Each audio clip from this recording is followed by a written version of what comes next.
Morning, I'm Isaiah Jacob. Yesterday in baseball, the Guardians were shut out by the Rays 3-0. Tanner Bybee turned in 6 innings of work, allowing all 3 Tampa Bay runs. Cleveland looks to bounce back this afternoon with rookie Parker Messick getting the start. First pitch is set for 12:15 as the Guardians sit a game and a half behind the White Sox in the AL Central. The Reds also shut out yesterday, falling 7-0 to the Cardinals. Hunter Green gave up 6 runs over 5 innings. Cincinnati will try to get the bats going this afternoon at 2:15. Coverage begins right here on the Fan at 1:45. In MLS, the Columbus Crew claim bragging rights in the latest Headless Real rivalry, defeating FC Cincinnati 2-1. Cincinnati still leads the series 9-7, but only one of its wins is coming Columbus. Breaking sports news when it happens right here on the Fan, Ohio's sports destination. Live and local, it's time for Fan Sports Sunday. If the weekend is a big desert for sports talk, think of this show as an oasis. Yes, here we go. Come drink from our pool of hot takes as you quench your thirst with. I thought I was going somewhere, but I'm not. So let's just start the show. Good Sunday morning and welcome to a Fan Sports Sunday. I'm Dylan Gonzalez with Jacob Reimer and Isaiah Jacob. What's up, guys? How's it going? Oh, it's going. I just got in yesterday afternoon from a vacation, so I've got to get reacquainted to all of this. Well, I think I missed a lot last week. I don't know, a more newsier week of the summer, I guess.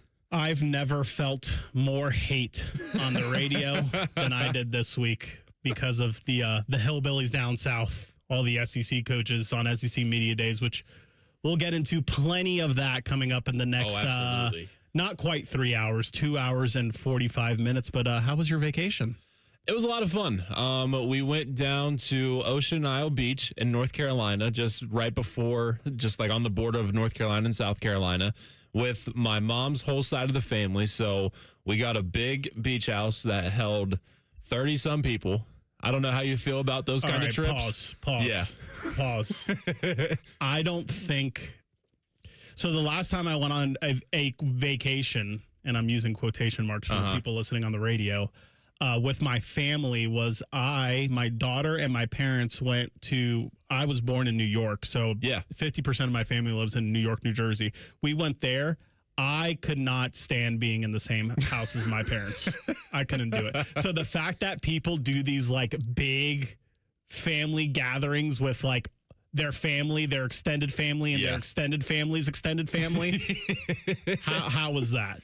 I mean, it was a great time. Like, it was definitely noisy in the house. And that's the thing. Like, so, like, it was Nora's first real vacation. We took her to Virginia a few weeks ago to visit some family friends. But, like, first time at the beach, which was really cool. She wasn't big on the ocean, I think, because, like, when we got there, it was really windy. Like, it was so windy at the start of the week. And then, like, as the week went on, it kind of died down. But, like, the wind with the waves, I think that just made it really loud. So, like, as she's on it and, like, the water is going over her feet, like, she didn't like it. But she loved the sand. She was crawling around, having a great time in the sand, but wasn't a great time for Rebecca and I trying to clean that up then when we went back up. Right. So I think, I don't know how you guys felt about this, but for some parents, they would kind of be disappointed. Like, man, first time on the beach, she didn't really like the water. Yeah. I look at it the opposite way. She has great survival instincts. The wind was heavy. She didn't like the way the water was hitting. She was like, you know what? This ain't safe for me. I don't want to be anywhere near it. I would take it as a net positive. That's a good way to look at it, I think. So, I mean, as it went on, like, there was some times where she would crack a smile as the water went through her feet, because, like, I'm just standing there holding her by the arms and like letting the waves not crash on her, but like run through her legs. Right. But then as time went on, she would really start to fuss, and it's like, I don't want to do this anymore. I want to go back and play in the sand. No. How many children were in this house with you? Well, that's a good question. So, let me think. Because that'll really determine whether this would be a good time for me. Like kid-wise, like less than 10. I've like more than 5. I'm just doing quick. I don't like it's between 5 and 10. Yeah, that's too many for me. That makes up a good chunk of the 30 some people that were there. So, like, yeah, it was like Nora, we think, has major FOMO, and she doesn't want to take naps because of that. So, like, when there's a lot going on, or there's people around that, like, she's not usually with a lot, like, she wants to see what's going on. And so getting her down for a nap was a real challenge. Like, we'd have to get the stroller and just push it around the upstairs in the kitchen area. And it's like, okay, guys, like, she's getting ready to doze off. Like, need you all to be quiet for like 30 seconds so that she could stay asleep a little bit. But it was okay. It was a good time. Right. Isaiah Jacob, known hater of children. I'm writing that down. Mark that down for me. No, but I think the kids you got to really worry about, going back to the waves thing, are the kids with no fear. Yeah. Those are the ones that I feel bad for the parents, that they have like no awareness of what's going to hurt them. They're just jumping off stuff and running into things. Like I would take it as a positive. Isaiah, I saw you did something fun. Was that last weekend? Yeah, I went to San Antonio. Yeah? Also a family vacation. Only one child involved, not 30 people. There was, I think, 8 of us.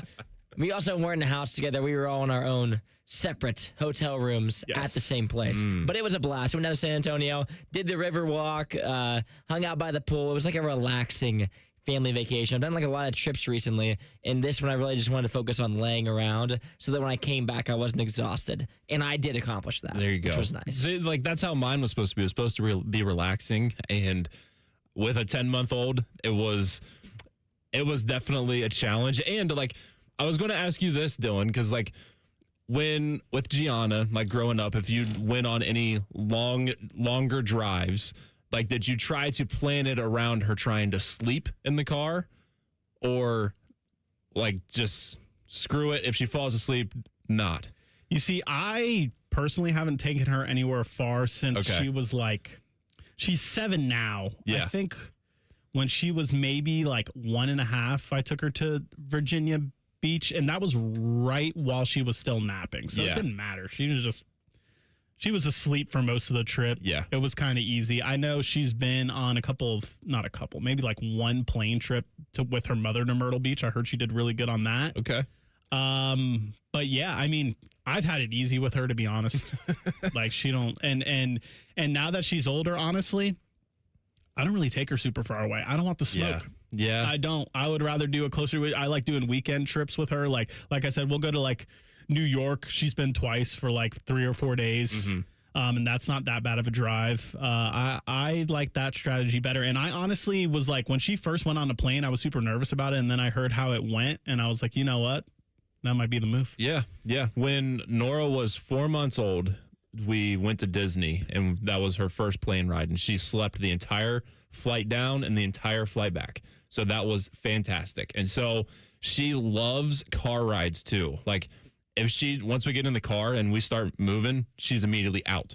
And so what we did last Saturday, not this past one because we just got back in, but after I got done here on Friday, we went back, finished up packing. I slept for a little bit, and then we hit the road at 2 a.m.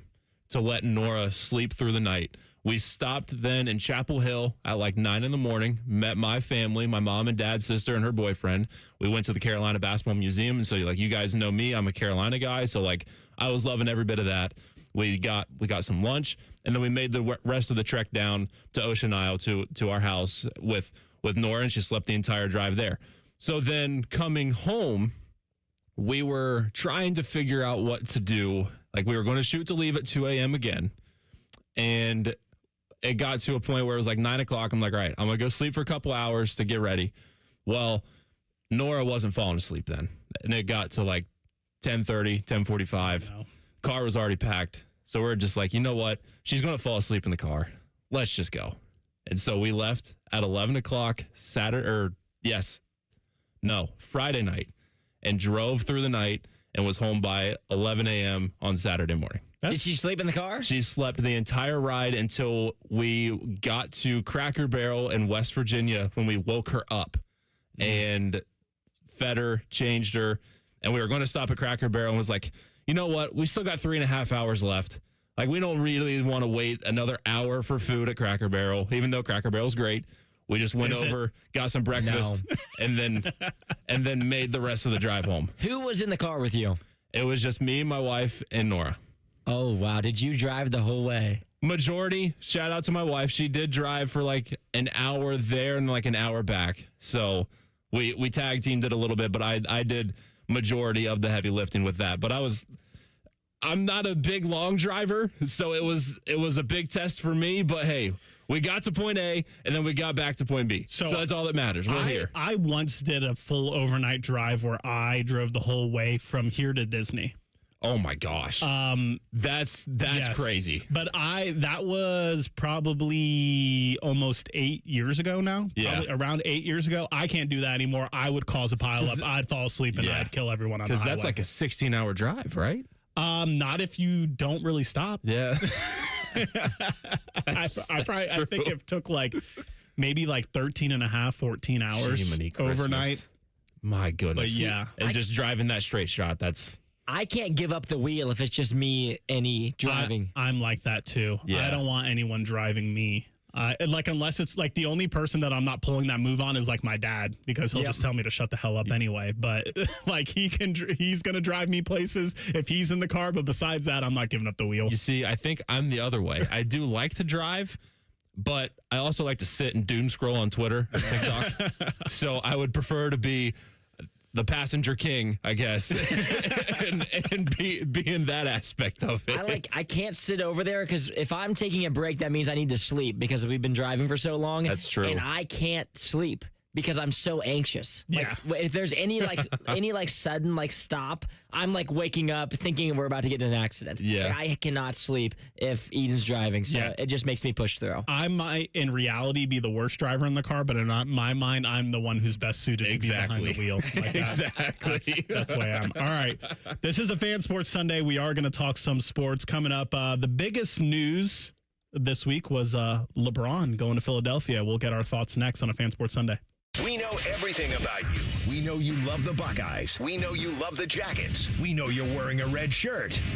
I just freaked the hell out of someone. The Fan. Common Man and Timmy here for our friends at Hollywood Casino Columbus. Hey, Timmy, that new hotel is open, and it's amazing. It really is. Also, we have red, white, and win drawings on Saturdays in July. You can step into the flying cash machine for a chance to win up to $2,000 in pen cash. And the best part, all-you-can-eat crab legs are back. Be here on Tuesdays in July and August from 4 to 10 for Canadian snow crab legs with butter, corn on the cob, and Hawaiian rolls. Hawaiian rolls. Must be 21. Gambling problem? Call 1-800-589-9966.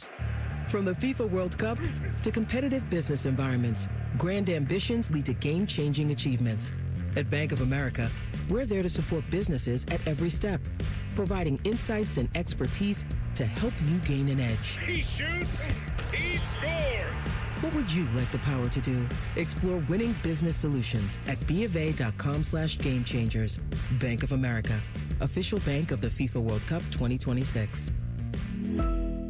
Get the last roof you'll ever need with steel roofing from Menards. Steel roofing provides your home with the best protection from wind, hail, and fire. Choose from 29 stylish colors to enhance your home's appearance. Available in cut-to-length panels that cover a large area for fast installation. Shop our selection of roofing products today. Plus, check out our weekly flyer on Menards.com for all the great deals happening this week. Save big money at Menards.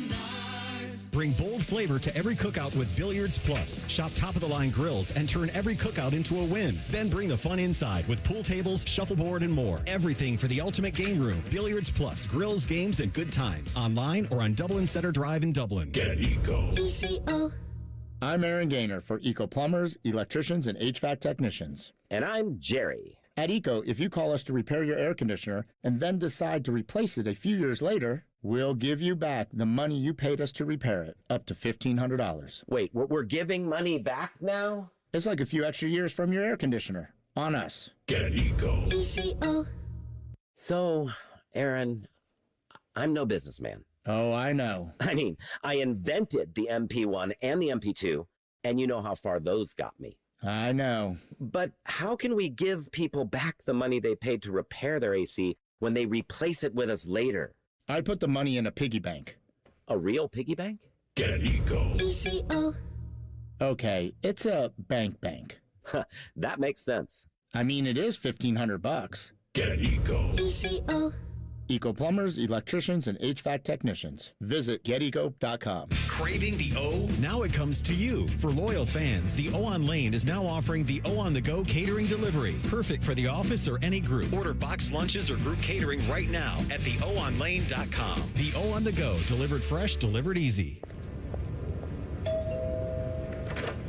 Whoa, what's all this? These screens, the food? All for the game, bro. Dude, let us pitch in. No need. I've got it all covered. With T-Mobile, I'm saving $1,000 bundling my wireless and internet. No way. Really? Yep, and the price of my plan won't change for 5 years. Wow, I'm definitely switching to T-Mobile. Goal!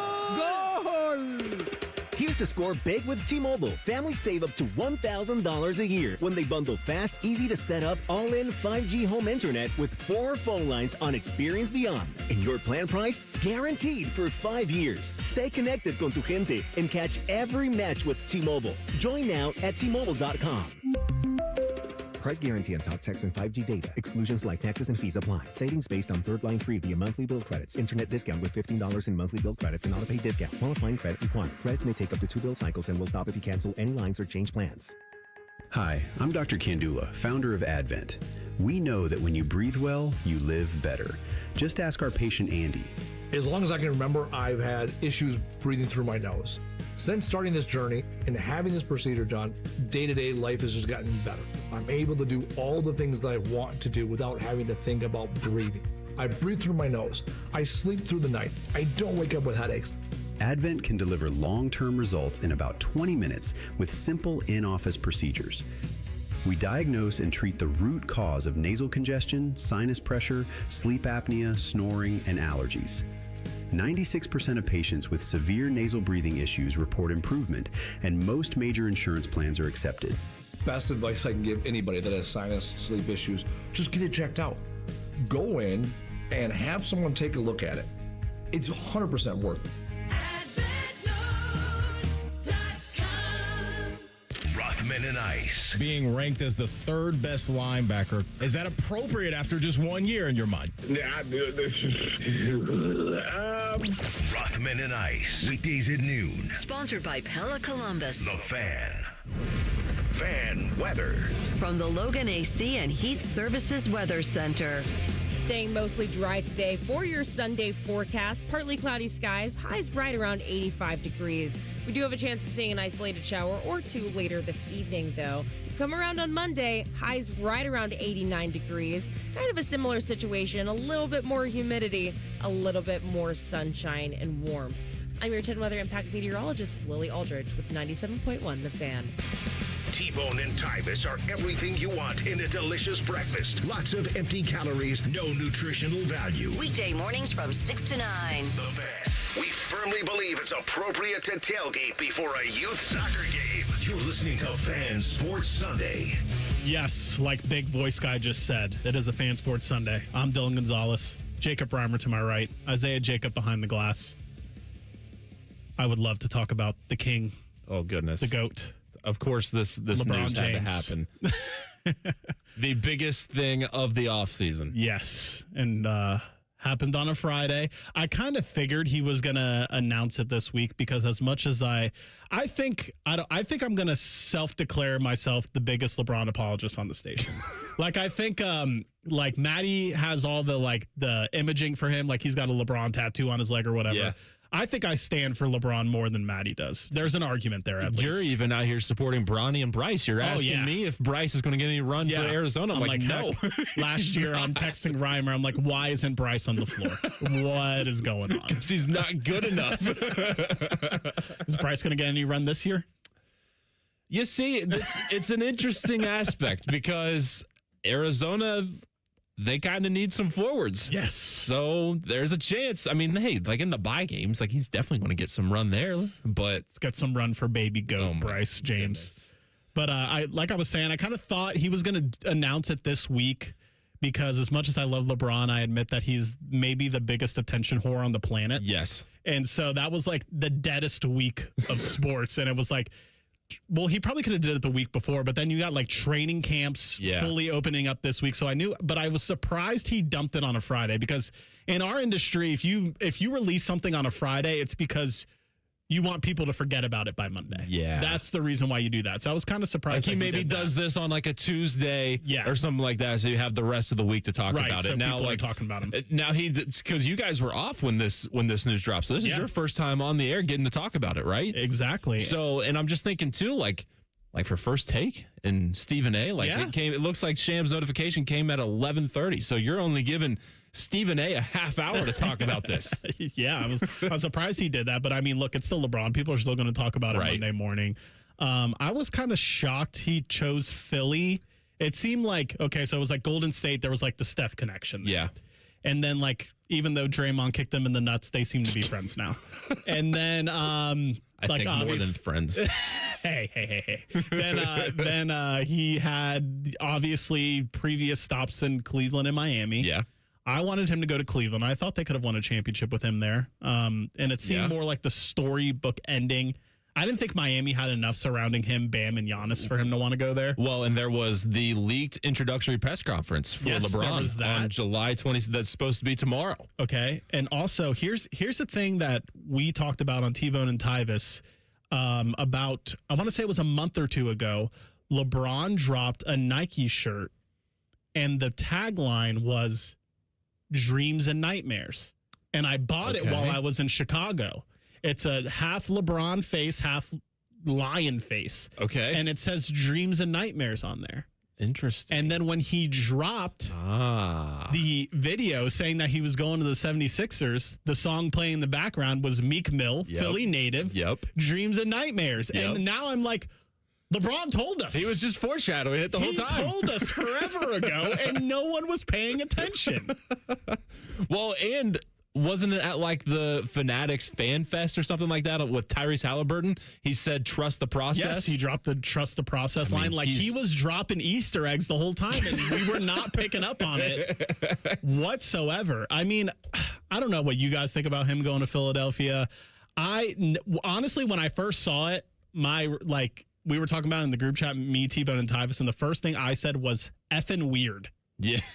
And then I watched the video, and then I was sold. And then I thought about the roster, and then I was really sold because, man, like a starting lineup of Maxey, VJ Edgecombe, Jaylen Brown, LeBron James, and Joel Embiid, that's got to be hands down the best starting five in the league. Yeah, they're definitely, you can hang the banner for best lineup or championship roster going into the season. The biggest factor for me is health, because that's been the thing with Joel Embiid. I think Jaylen Brown has been pretty steady that he's going to be available. Tyrese Maxey too, but then like even LeBron at his age, like how much is he going to be able to give you? But maybe that's the thing that he wanted to go with this too, was he doesn't have to be fully all in. He can still give you a good chunk of percentage of play, but like he can still take like those off nights to where he's kind of just getting through the season, not competing for any of the all NBA awards and stuff like that. But then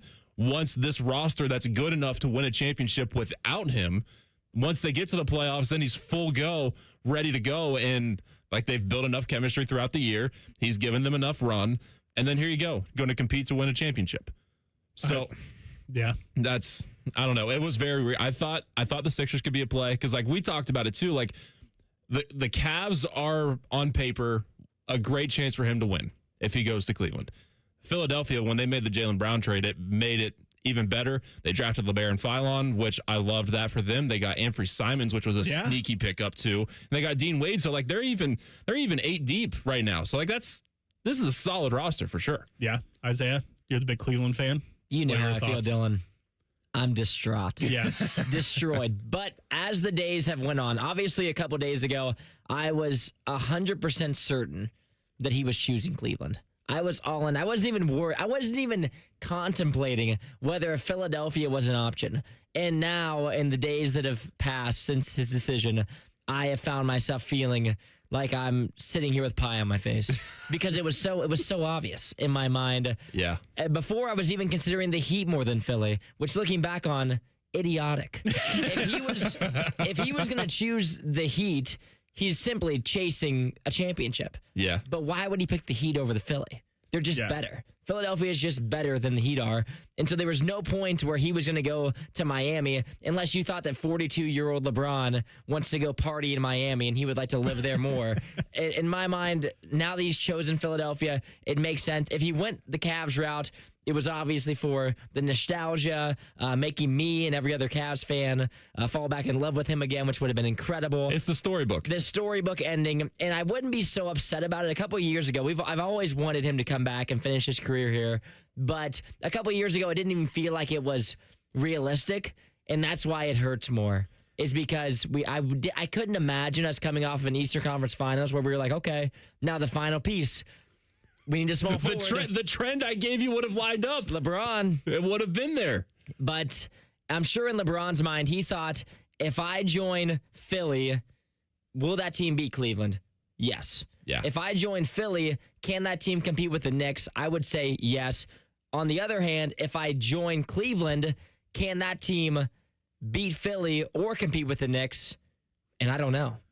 And that's as a Cavs fan. Man. I think it might be a better fit in Philly, honestly. I know there's still a lot of mouths to feed, but James Harden and Donovan Mitchell are two guys that are very much like LeBron and needing the ball in their hands. Now, Joel Embiid is like that. Jaylen Brown is like that too. But like you've also got Tyrese Maxey. You've got VJ Edgecombe that I felt like have shown that they can play off ball too and come off screens, knock down shots, be available and step into a big time three. And like, so that's kind of where it sets up for me. Cause like you're not getting that from Evan Mobley. You're not getting the options from Jared Allen to just step up and make a jump shot. They're more around the rim players. Now, James Harden and Donovan Mitchell, they can step into one, but that's not what they're there to do. They're supposed to be the guy. And that's, I think, where it could have meshed if LeBron went to Cleveland. I don't know. I think I like this fit more. The Harden aspect, I think, is what hurt this the most because Harden isn't a catch and shoot guy. He's an off the dribble guy. They were talking about in the playoffs this past season that he's a good shooter, but he's way better off the dribble than he is just catching and shooting. And I think when they made, because LeBron loved DG, he was outspoken about that. When they made that Harden move, I feel like, he got us to the Eastern Conference Finals, but in the long run, did it cost us LeBron? I don't know, possibly. Yeah, to me, well, I feel like for people that maybe didn't pay attention to the NBA last season, like Tyrese Maxey is that dude. Oh, he's so nice. Like I think some people still might think that that's Joel Embiid's team, and I don't think that's the case. And Maxey, the interesting thing about Maxey is like I don't think their games are exactly the same, but we've seen LeBron play with someone like Maxey, and that's Kyrie Irving. Oh. Yes. Okay, you're putting Maxey on that level. I mean, I think what is he like in his 4th or 5th year in the league? Like he's a young dude. I think he's going into 6. He's got time to because he was in the COVID college basketball season. So yeah, I think this would be going into 6. Okay, so yeah, I mean he played really well. They upset the Celtics in the playoffs. Came back 3-1. Yeah, and he was playing well. I mean, I would like to see how they like stagger Embiid and LeBron's like load management. There's like how many like there's definitely going to be some load managing with those two. Set it up that they play like 50 games this season. Yeah, on purpose. Well, because if you're looking at this team, is Jaylen Brown the clear number 1 option? I don't know. I like Tyrese Maxey that much. Okay, I mean I love Tyrese Maxey too. For the sake of this argument, yes, we could say Jaylen Brown. Like even with LeBron, yeah, because I feel like you're still. You can turn to LeBron, but I would have more. I don't know. This might trigger you. I would have more faith in Jaylen Brown taking the last shot. Yeah, I mean, at the end though, I think throughout the game, Brown/Maxey will carry. I think LeBron can still be a closer, but I don't think he's going to carry you throughout the game like he used to. Well, into that Cavs argument with the pieces around it, LeBron doesn't need to score. Like, he could easily average 10 or 11 assists with this team. I wouldn't be shocked if he does that this year. Yeah, he could be like a Magic Johnson type of... Exactly. Like, just literally, he would be like the de facto point guard. I mean, he's done that a lot of times in his career, but you keep bringing up Cleveland, and I want to dive into more of the Cleveland Cavs perspective of LeBron's signing of the 76ers, and we'll get to that in 2 minutes on a Fan Sports Sunday. One bite in, you'll be saying, that's hot as fire. Speedway's new Hottest Fire Chicken Sandwich turns up the temp. Eat the heat for $4.99 only at Speedway. Valid through 8/25/26. Participating stores. Exclude Speedy Cafe. See app for full terms. Scotty Vegas here, and my new Bronco from Krieger Ford might go down as one of my best purchases of all time. I love it. The family loves it. I decided to get my wife's car some much-needed service. Krieger Ford conveniently picked up her car. I was prepared to spend a ton on repairs. Nope. They walked me through the the problems, and it was fixed and brought back to our driveway in a day. Plus, saved me some money for some summertime parlays. The Krieger Ford experience is awesome. See for yourself at KriegerFord.com. On this episode of Science Stuff, we're examining the fastest things on the planet, like the cheetah. It can reach a land speed of over... probably having an off day happens to everybody, but here is the American race car. People love the thrill of the... Okay. Next up is the Falcon. No, all right. Oh, great Caesar's ghost, what was that? Why, I think we've found the fastest... Let's watch in slow motion. Hi, it's Alex, the friendly Apex. It's Apex Pros, the pros who knows. They're the fastest thing on the planet. When you have a problem with your plumbing, furnace, air conditioner, or electrical system, Apex Pros gets to you faster than apparently everything. Leaves are blown from trees. Paint is stripped from buildings. Mothers clutch their children's hands. Because when you have something broken in your plumbing, HVAC, or electrical, you don't want to wait. Columbus loves Apex Pros. ApexPros.com. When it comes to your roofing, siding, or gutter needs, call Newman Roofing. 614-NEW-ROOF. NewmanRoofing.com. Catch the latest from the world of Ohio State athletics. Weeknights at 6 on the Buckeye Show. New special guests in everything scarlet and gray. The Fan. Garnish your Bloody Mary with sports talk. You're listening to Fan Sports Sunday. All right, before we get to the Cavs angle on LeBron signing in Philly, got to address someone in the YouTube chat, which I have learned is Reimer's dad. Yeah, Todd Father. Todd Father 32 says Dylan loves LeBron, but is wearing an Air Jordan shirt. Yeah, what is this? For the people listening on the radio, that is correct. What is this? What's this what about? I'm doing. And I have never said that Jordan doesn't have better shoes or better clothing line than LeBron. That's never come out of my mouth. He's just not a better basketball player than LeBron. He's a better actor than LeBron. Space Jam 1, way better than Space Jam 2. Space Jam 2, true. A load of garbage. Why was it even created? Like Jordan's better than LeBron at a lot of things. Basketball just isn't one of them. That's crazy. That's all. That's a crazy sentence. Yes. That's all. We can spend the whole segment doing this. Let's not, though. We'll get half the people to tune out if we do that. People are so tired of hearing about that debate. My favorite pastime used to be going to a bar, finding a 50-year-old man and being like, LeBron's the GOAT. And just starting an hour-long argument about it. Just throwing the grenade in. Like, all right, let's test the waters here. Yes. Toss one in there. Yes. See what's going to happen here. So here, I don't know if this is my algorithm just trying to piss me off, because that's what I think algorithms do to us now. It's like they realize that most people in society are like, they respond better to negative stuff than positive. And so all I get is stuff that I hate. I got a lot of Baker Mayfield stuff in my algorithm. Russell Westbrook and LeBron hate. Oh my gosh. Those, and then I get triggered and then I engage. They get me. They know what I'm going to. You're a Russ guy too? Oh no. I hate Russell Westbrook. You hate Russell Westbrook. Yes. Okay, so then that algorithm is feeding for you. Yes. Exactly. So I saw a lot of posts from Cleveland accounts that are like, let's show some appreciation to the Donovan Mitchells and the Joe Thomases and the Jose Ramirez's for picking Cleveland and sticking with Cleveland, and they deserve some love. And that, to me, man, this is a saying on the morning show that we use a lot. That is some level 1 loser talk to me. Like, they're being a bunch of losers up in Cleveland. They're like, like the scorned lover, like, attitude about it. And I get it, but you like, wanted LeBron. Yeah, I get it. I wanted LeBron to go to Cleveland. That's what I wanted. But it's like, what has, quote, being loyal to Cleveland done for J-Ram and Joe Thomas and Donovan Mitchell? It's gotten them nothing. Joe Thomas has played on some of the worst teams that I've ever seen in my life. Well, LeBron isn't the most loyal.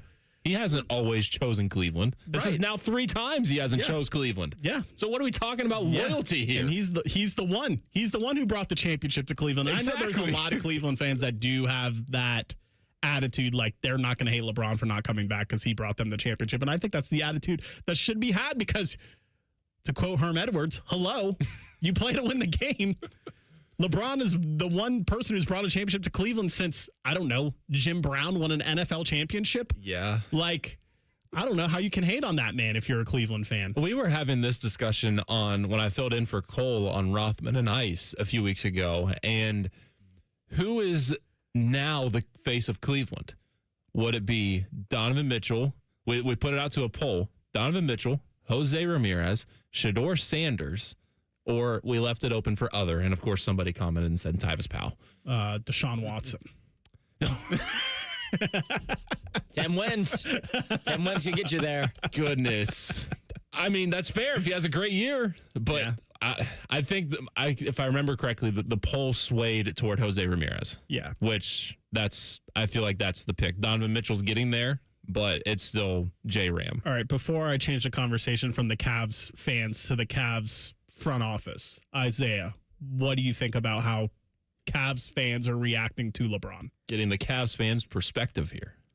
I'm fully delved into Cavs Twitter, and I will say it's kind of all over the place. Some people obviously very upset with the move, obviously very upset with LeBron. I'm seeing people that are upset with the Cavs because they feel like they didn't go all in enough for LeBron to commit to them. For me, I'm fine with him choosing Philadelphia. I think that the fit in Philly, like their starting five, is better than if he had joined the Cavs. I can say that as a Cavs fan. If the Cavs don't win the finals this year, and another team in the Eastern Conference does, I would want it to be Philadelphia. I would want LeBron to win another one because I've always appreciated LeBron. But I am upset that he didn't choose us. I hate, and I will probably say that I will hate this for the entirety of the rest of my life. That he didn't choose us. It'll be one of my bigger what ifs because he's not going to finish his career in Cleveland at this point. And so my biggest what if probably for the Cavs for a long time will be, what if he had chosen the Cavs instead of Philly in 2026? Could he have gotten us another championship? And would that have been the storybook ending? That'll be my what if for a long time. That could be a very big what if. I don't think that's the what if you should be wondering about, Isaiah. The what if you should be wondering about is if this stupid team, as in the Cavs, would have just traded for Giannis at the trade deadline. Yeah. I feel like that causes a huge butterfly effect because if you trade for Giannis, basically it would have been Evan Mobley and every draft pick they could possibly trade for Giannis, which is pretty much what the rumor was. Do they have any draft picks left? Because they traded a lot down the line. Traded a lot to get Donovan Mitchell. They would have been. We're entering that time now. They would have been pretty far down the line draft picks, but that was essentially the deal that was on the table. And the rumor is that I've heard from a Cleveland person that I'm very close with. That you got sources? I guess if you could count someone I do the show with Monday through Friday as source. That the person or one of the people that did not want Evan Mobley traded is Donovan Mitchell. Yeah, I thought I was hearing that too. Which I know the Cleveland fans are like, oh, yay, Donovan Mitchell chose us. We love him. Woohoo. He has done nothing to veto a trade for Giannis. Not a damn thing. So if that's the case, like I think if you go back, they trade for Giannis at the trade deadline. They have a shot to win the championship last year, this upcoming year, and the year after that. Yeah. You got three good bites at the apple. And then depending on how they played, which I'm sure they would have played well, and I'm damn sure they would have had a better showing in the Eastern Conference Finals with Giannis than Evan Mobley. Yes, I agree with that. I think that entices LeBron to come here. So then you have Donovan Mitchell, James Harden, Giannis, LeBron, Jared Allen. That's your starting five. I think LeBron comes here if Giannis is here. And let me add this too. And you're still factoring in the Darius Garland, James Harden trade. Yes, still I think happens. that trade had nothing to do with the Giannis situation. That's a lot of major moves for the Cavs at the trade deadline. And the other move that they missed out on, which was rumored here just a couple short months ago, was the Jaylen Brown trade. Yeah, the Cavs were in the mix as well for Jaylen Brown. True. Also moving Evan Mobley the same way for Jaylen Brown. If Jaylen Brown lands in Cleveland, you move Mobley to the Celtics. Does LeBron choose the Cavs because Philly they don't have Brown? Yeah, that's right too. Even if they would have missed out on Giannis, maybe they try to outbid Philly because let's be honest, what did Boston actually get in that trade? I think Boston would rather have Evan Mobley than Paul George. Yeah, I feel that way too. Like that was a crazy. I don't know how you turned down Giannis and then you switch. Oh yeah, I want aging Paul George. So you missed out on Giannis, you missed out on Jaylen Brown, and I think missing out on those two is what caused you to miss out on LeBron, because like what everyone was pointing out, I don't know if LeBron really meshes that well with James Harden and Donovan Mitchell, but to be honest, I'm kind of worried about how he's going to mesh in Philly, because that's a lot of ball dominant players too. Yes, exactly. It is an interesting, because I do feel like Philly would definitely be out of the question if the Giannis trade doesn't happen, but you do make a trade for Jaylen Brown. It's probably then down to Miami, Golden State, and Cleveland, and you're in a better win now spot with Jaylen Brown on the team. That might be even more mouths to feed than in Philly. Yeah. If Jaylen Brown is here and you bring in LeBron, that's tough. Yeah. I mean, I think he in the end, out of all the teams that were in the running, Golden State, Cleveland, Miami, Philly, I think he went to the best squad. Yeah. People can hate on him for that. Like, so people talk about like how many teams he's played for. It is weird. Like this is going to be his last stop. LeBron played for 3 teams in 15 years, and Jordan played for 2 teams in 15 years. Like, what are we talking about? It's not LeBron's fault that he's going to play 10 years longer than Jordan. But like, majority of it is with Chicago. We try not to think about the Wizards years. That's what the Jordan apologists want to do. They want to act like it didn't happen. The 95 playoffs didn't happen either. They didn't lose to Shaq and Penny. That never happened. Yeah, of course not. That was the NBA history. They're trying to erase that from ever being an event. All right, we're going to pivot off of the NBA and LeBron and hate on the SEC coming up on a Fan Sports Sunday.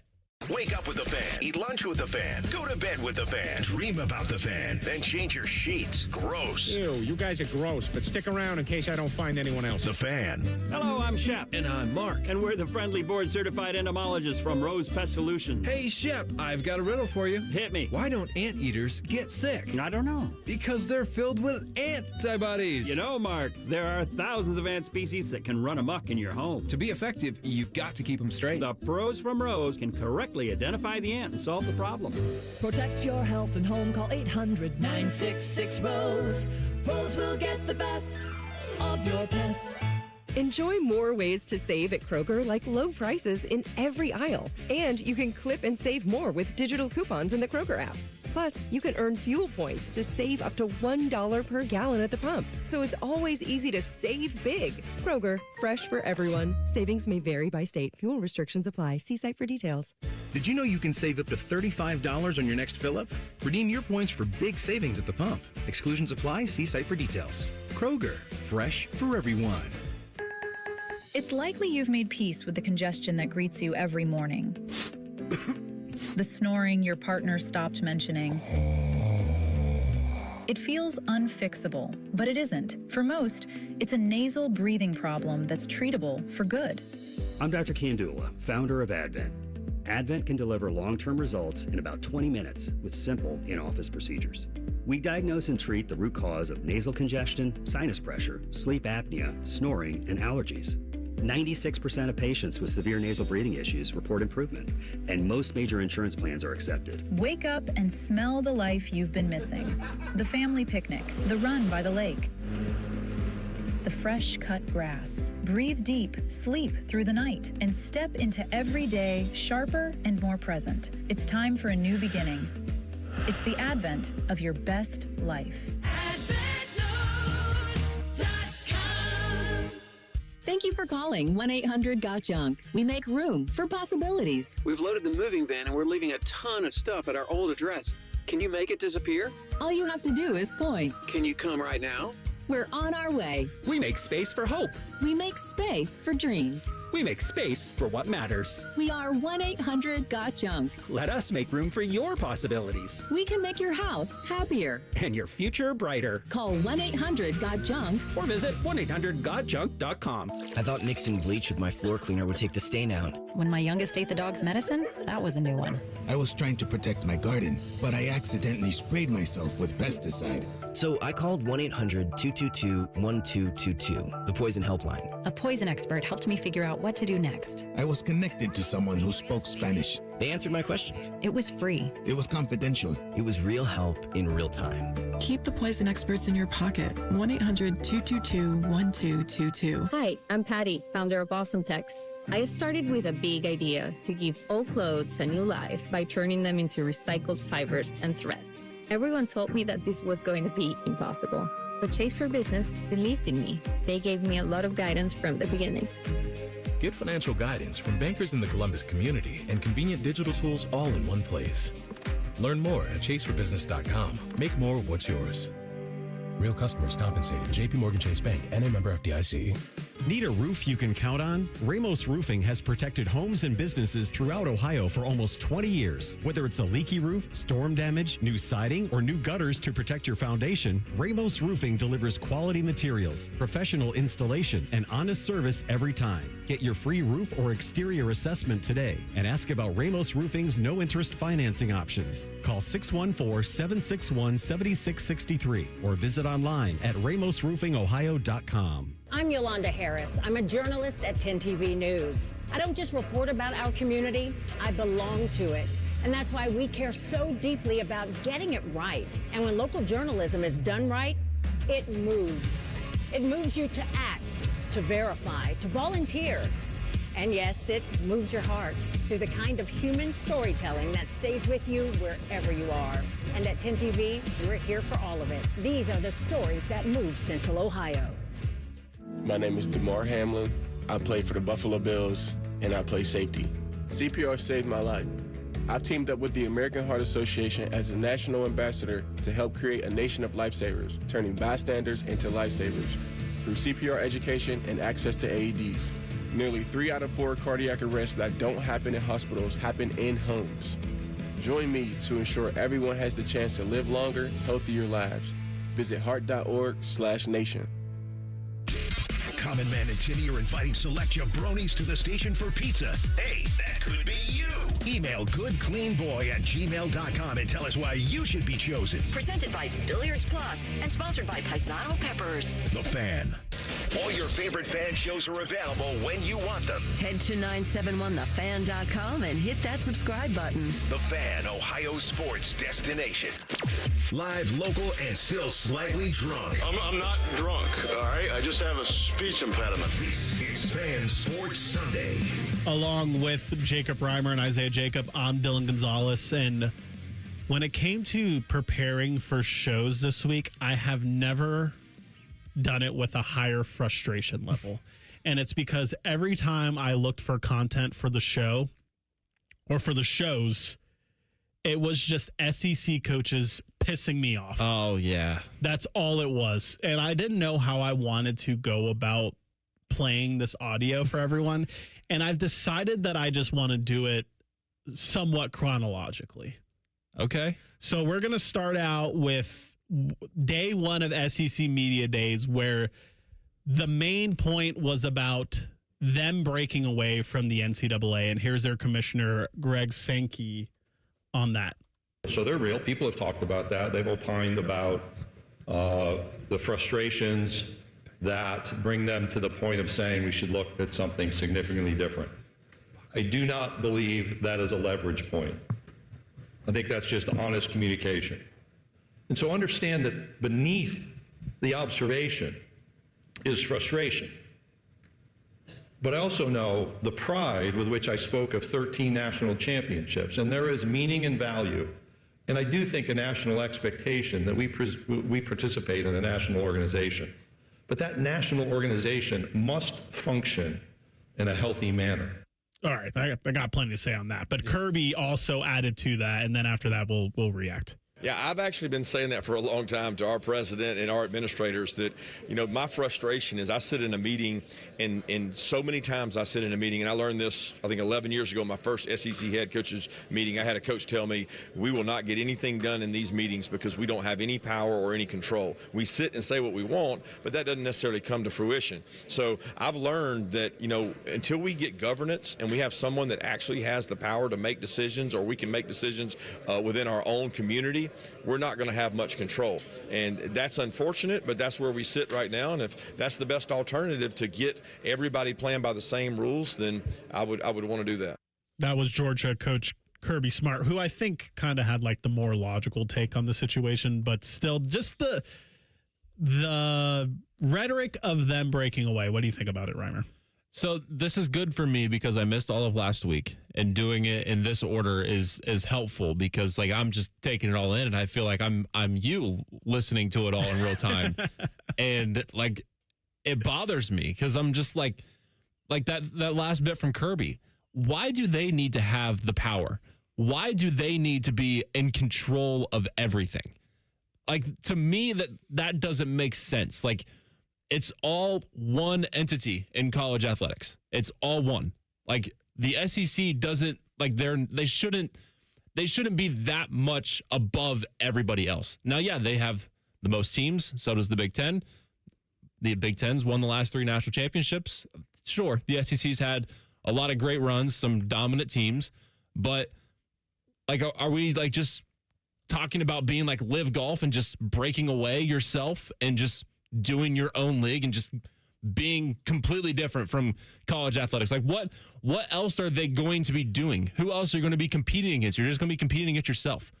So like, I don't understand any of that. Okay, I know I said I was going to go in order, but you just saying that, this would be the SEC's rebuttal to your question. This is Nick Saban on the SEC conference in itself. Whoever wins a national championship doesn't define who has the best conference. Mm-hmm. I think the best conference gets defined by how many good teams do you have from top to bottom, and I think the SEC has a lot of good teams from top to bottom.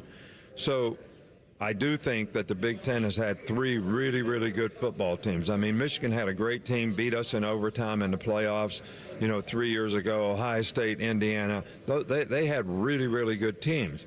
We continued. Last year we had 5 teams in the playoffs, as an SEC conference, which says that there's, pretty good depth in this league. And a couple other teams, Vanderbilt and Texas, could have got in. So there's a lot of good teams in the SEC. I think every coach is trying to get his team to play at the highest level possible and hopefully get the best results possible. And if that leads to a championship, that's the ultimate goal. But I don't think they feel pressure just because somebody else won a couple championships. So there you go. I needed full-on delusion from the SEC coaches this week and Nick Saban to help me understand their perspective. I understand it now.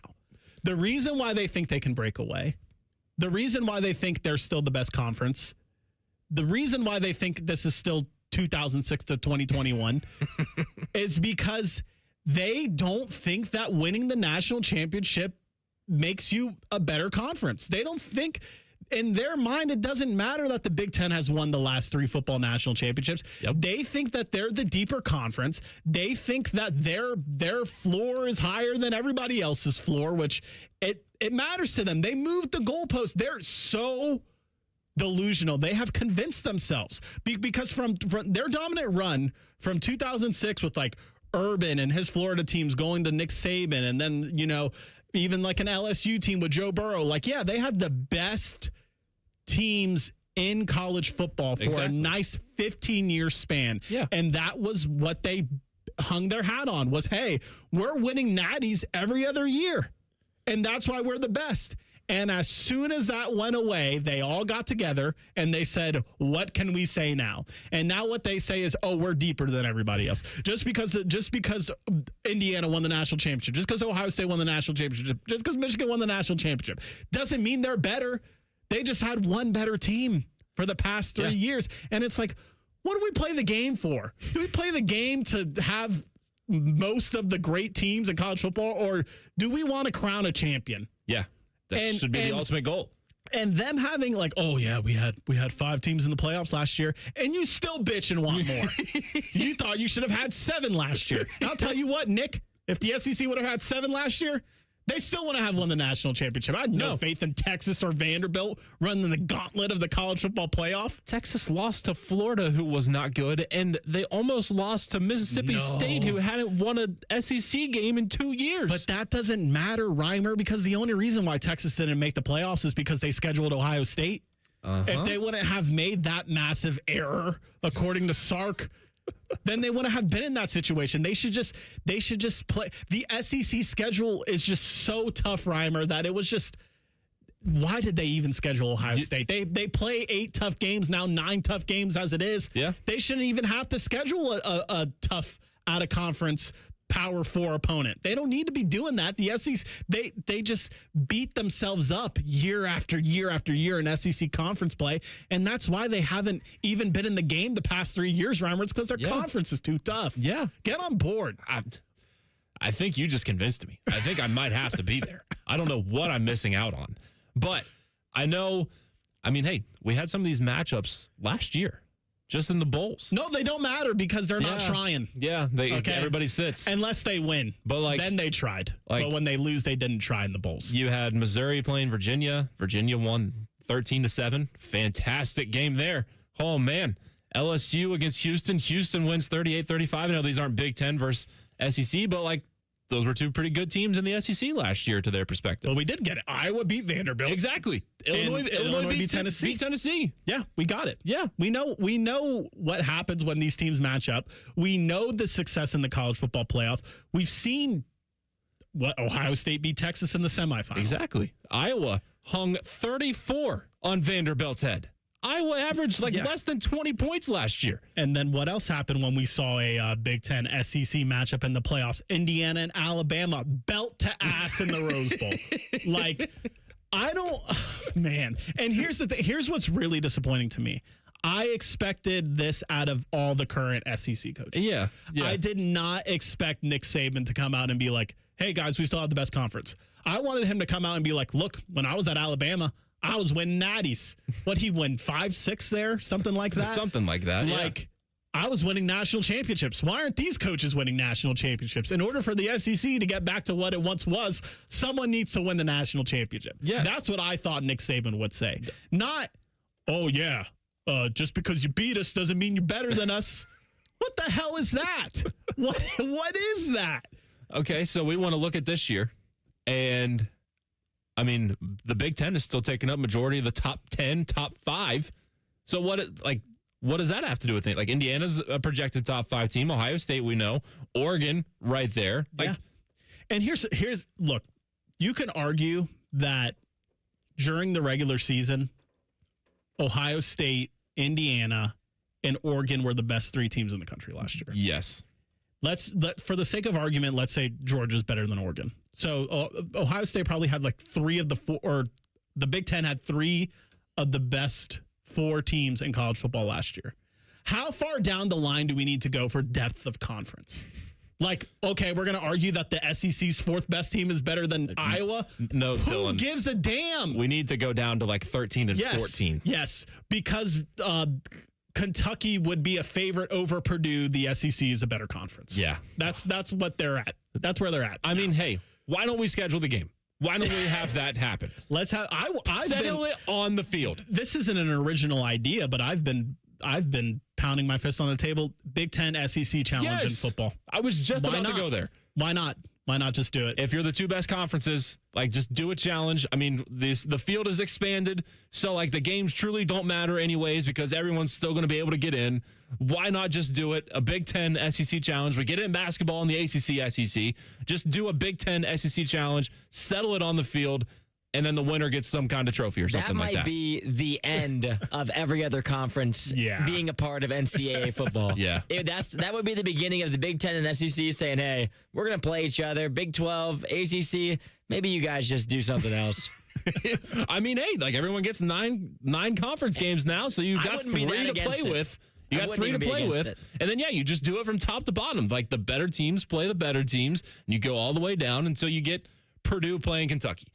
Now, basketball, that's a great game. It's a great game of basketball. Football, I don't know. That might be for true sickos out there. All right, so Greg Sankey, Kirby Smart, and Nick Saban weren't the only people in the SEC that were delusional. We'll have more SEC Media Days audio coming up next on a Fan Sports Sunday. No hot takes, no dancing, plenty of stupid. Bishop and Friends. Weekdays from 9 to noon. The Fan, Ohio sports destination. Cash, moolah, greenbacks, dough, Skrilla chips, bread and mo. 2, 5, 10, and 20. 30 big ones, games aplenty. Cheddar, butter, loot and scratch. Find the letters, make the match, cause there's many words for cash. No doubt, many ways to play cash word. Check 'em out. Cash word from Ohio Lottery. It's game time, yo. Cash word, it's fun to go with millions in prizes, don't you know? Lottery players are subject to Ohio laws and commission regulations. Play responsibly. Scotty Vegas here, and my new Bronco from Krieger Ford might go down as one of my best purchases of all time. I love it. The family loves it. I decided to get my wife's car some much-needed service. Krieger Ford conveniently picked up her car. I was prepared to spend a ton on repairs. Nope. They walked me through the problems, and it was fixed and brought back to our driveway in a day. Plus, saved me some money for some summertime parlays. The Krieger Ford experience is awesome. See for yourself at KriegerFord.com. Create the deck of your dreams with Menards. Build your outdoor project from the largest in-stock selection of AC2 lumber and thick decking. All pressure treated for enhanced durability. And it's easy to load in our drive-through lumber yard. Plus, get free estimates with our easy-to-use deck design program. Available in-store or on Menards.com. Save big on AC2 pressure-treated lumber and thick decking. Plus, check out our weekly flyer online for all the great deals happening now. Save big money at Menards. What does it mean to live here, serve here in the Ohio Army National Guard? It means I can attend college full-time and not have to take out student loans to pay for my tuition. It means I can work my civilian job during the week and support my state and nation in times of need. You too can live here, serve here as a member of the Ohio Army National Guard. Learn more about part-time service with full-time benefits at nationalguard.com/OH. Sponsored by the Ohio Army National Guard in coordination with the Ohio Association of Broadcasters and this station. Get Eco. ECO. I'm Aaron Gaynor for Eco Plumbers, Electricians, and HVAC Technicians. And I'm Jerry. At Eco, if you call us to repair your air conditioner and then decide to replace it a few years later, we'll give you back the money you paid us to repair it, up to $1,500. Wait, we're giving money back now? It's like a few extra years from your air conditioner. On us. Get Eco. ECO. So, Aaron, I'm no businessman. Oh, I know. I mean, I invented the MP1 and the MP2, and you know how far those got me. I know. But how can we give people back the money they paid to repair their AC when they replace it with us later? I put the money in a piggy bank. A real piggy bank? Get Eco. ECO. Okay, it's a bank. That makes sense. I mean, it is $1,500. Get Eco. ECO. Eco Plumbers, Electricians, and HVAC Technicians. Visit geteco.com. Broadcasting live from the McDaniel GM Superstore Studios. Driving excellence since 1916. Chevrolet. Together, let's drive. WBNS HD1 Columbus. Good afternoon. I'm Isaiah Jacob. Yesterday in baseball, the Guardians were shut out by the Rays 3-0. Cleveland looks to bounce back here in about 15 minutes with rookie Parker Messick getting the start. The Guardians sit a game and a half behind the White Sox in the AL Central. Down in Cincinnati, the Reds were also shut out yesterday, falling 7-0 to the Cardinals. Hunter Green struggled, giving up 6 runs over 5 innings. Cincinnati will try to get the bats going this afternoon in the series finale at 2:15. Coverage begins right here on The Fan, starting at 1:45. In MLS, the Columbus Crew claim bragging rights in the latest Hell is Real rivalry, defeating FC Cincinnati 2-1. Cincinnati leads the series all-time 9-7 with just one win coming in Columbus. Breaking sports news when it happens on The Fan, Ohio's sports destination.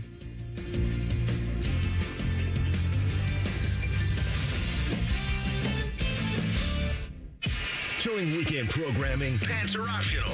Look at my butt! However, leather chairs may have been a bad choice. You're listening to Fan Sports Sunday. All right. We were just yelling about the SEC coaches and their delusion, and we're not done. We're going to continue to react. We were going through the bowl games. Didn't Illinois beat South Carolina 2 years ago?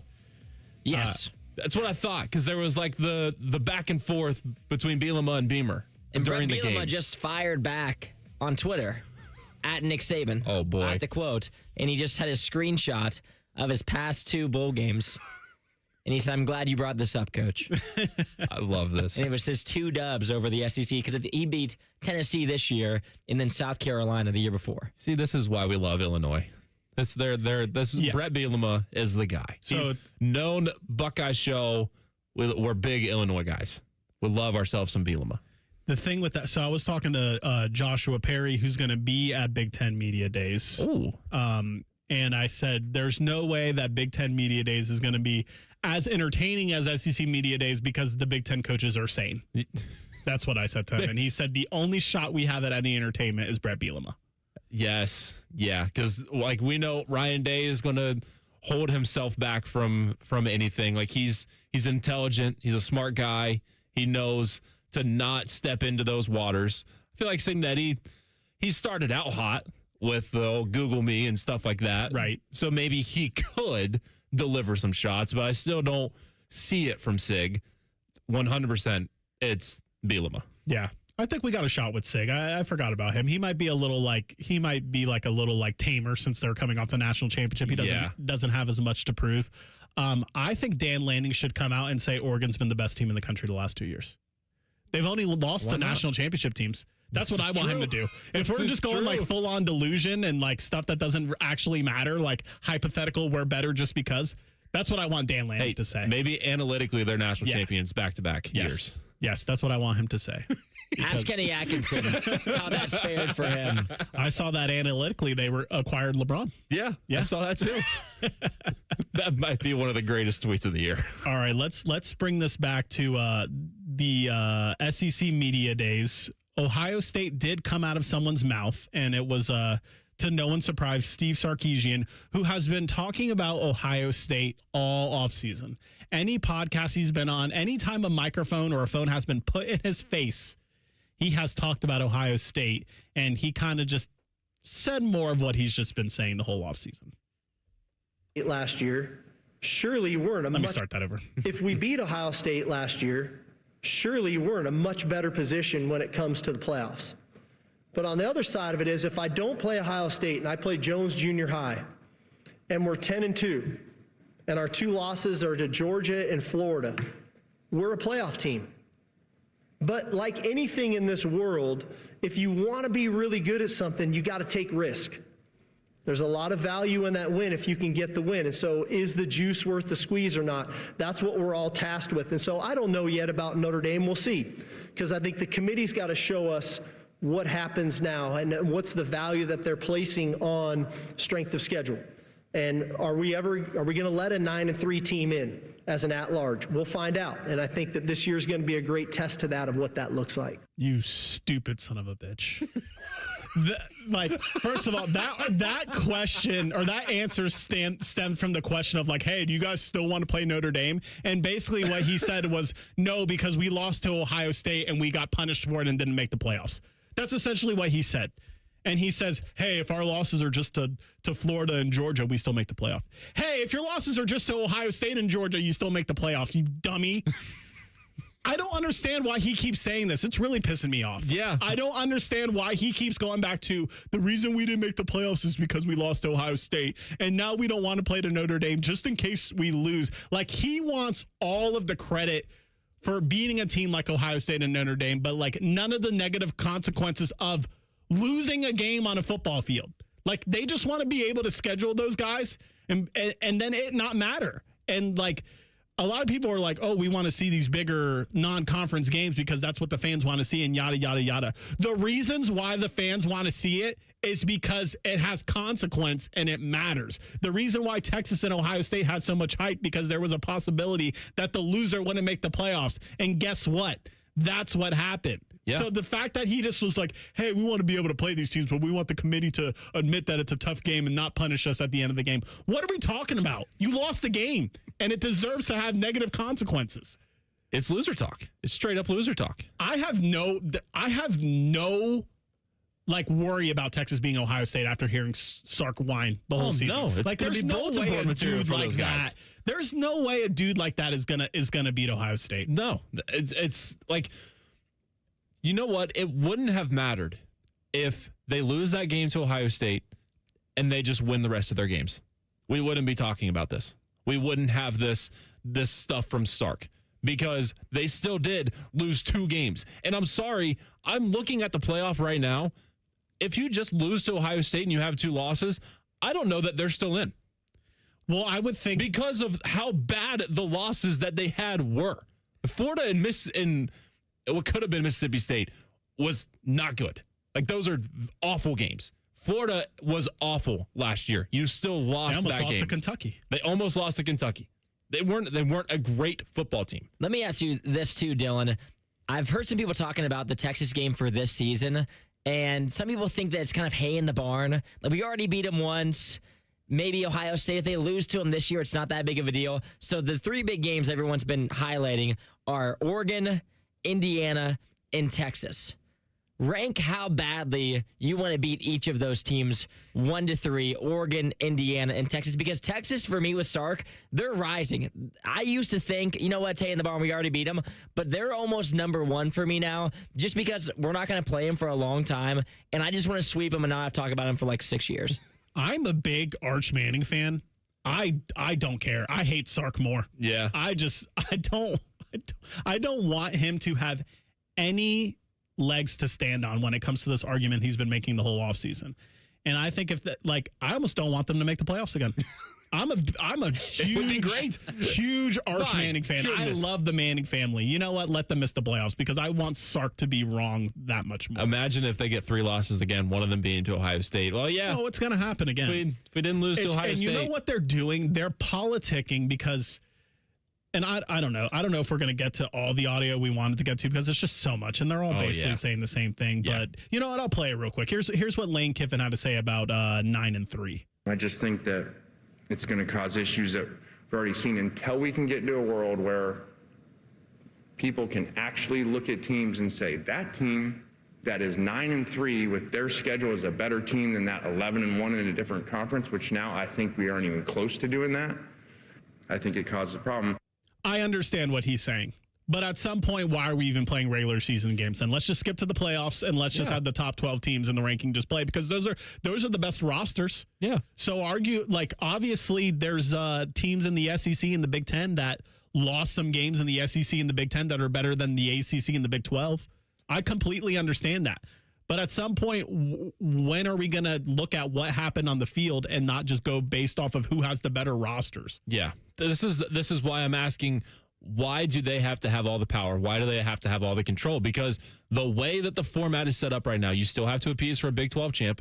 Maybe they don't have the greatest conference. You still have to be there for an ACC champ, and who knows? Maybe there can be a second ACC team that gets into the mix and only has 1, maybe 2 losses, still really good schedule, and they find their way in. Like, I'm looking at Texas' schedule right now, and like I very easily could see 9-3, maybe even more. You got Texas State at home, then you got Ohio State at home, and could be a loss.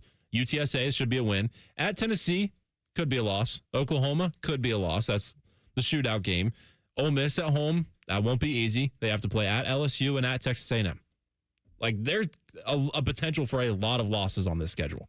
I mean, they arguably have the best roster in college football. Yeah. And we said that last year, though, about them.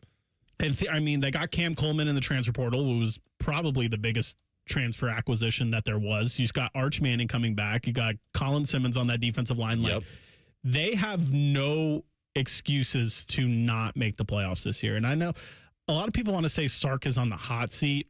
I wouldn't go that far unless it's just full on. Just like they go 8-4. That's what I was about to say. Like what's the limit? Like, is it 8-4 with this roster, and then you're out? Then we'll get all the Nick Saban to Texas rumors that no one wants to actually hear if that's the case. We talked about the Big Ten. We talked about the Buckeyes. They had a pretty big week in recruiting this week. They lost out on someone. They got a commitment from somebody else. We'll tell you who those guys are coming up next on a Fan Sports Sunday. We used to have a billboard with our host's face on it, but only ugly people work here now. You mama say you ugly, hey! The Fan, Ohio's sports destination. This summer, there are 250 reasons to join T-Mobile. Girls trip? Booked. And switching to T-Mobile helped make it happen. With Experience Beyond, switch and get $100 back. Plus, $650 in value in built-in plan benefits. That's $750 in your first year, guaranteed. And honestly, that $100 back, I'm putting it towards the zip line. Now that's how you do summer. Exactly. Best switch I ever made. This is just one reason to join T-Mobile this summer. There are 250 reasons. Find yours.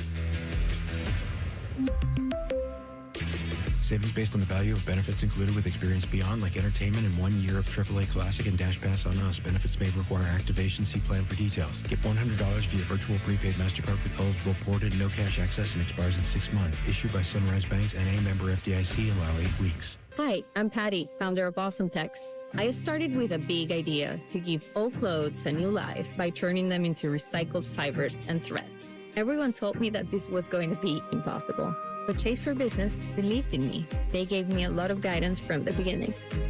Get financial guidance from bankers in the Columbus community and convenient digital tools all in one place. Learn more at chaseforbusiness.com. Make more of what's yours. Real customers compensated. JP Morgan Chase Bank, NA member FDIC. AR, we got to tell the listeners about the Silverado deal at McDaniel GM Superstore in Marion. Maddie, the 2026 Silverado 1500 2FL, save up to $12,000 off MSRP. Or don't even buy it. Lease it for as low as $335 a month for 24 months. $12,000 off, Maddie. That's not a typo. That's McDaniel. Terms and conditions apply for well-qualified buyers. Head to McDaniel GM Superstore just off Route 23 North on 95 in Marion. Or shop it from your couch at McDanielGMSuperstore.com. They've got the truck deal. Chevrolet, together, let's drive. On this episode of Science Stuff, we're examining the fastest things on the planet, like the cheetah. It can reach a land speed of over... probably having an off day happens to everybody, but here is the American race car. People love the thrill of the... Okay. Next up is the Falcon. Oh, all right. Oh, Great Caesar's ghost, what was that? Why, I think we've found the fastest... Let's watch in slow motion. Hi, it's Alex, the friendly Apex. It's Apex Pros, the pros who knows. They're the fastest thing on the planet. When you have a problem with your plumbing, furnace, air conditioner, or electrical system, Apex Pros gets to you faster than apparently everything. Leaves are blown from trees. Paint is stripped from buildings. Mothers clutch their children's hands. Because when you have something broken in your plumbing, HVAC, or electrical, you don't want to wait. Columbus loves Apex Pros. ApexPros.com. When you first saw her, she was out walking her dog. You didn't notice her at first. But when you finally did, it was too late. Because at that moment, you were speeding. She was out walking her dog and only had a second to let go of the leash. Your foot was on the gas, and her life was on the line. Speeding catches up with you. Paid for by NHTSA. One bite in, you'll be saying, that's hot as fire. Speedway's new Hottest Fire Chicken Sandwich turns up the temp. Eat the heat for $4.99 only at Speedway. Valid through 8/25/26. Participating stores. Exclude Speedy Cafe. See app for full terms. Lanny went to college and racked up huge debt. A little bit over $100,000.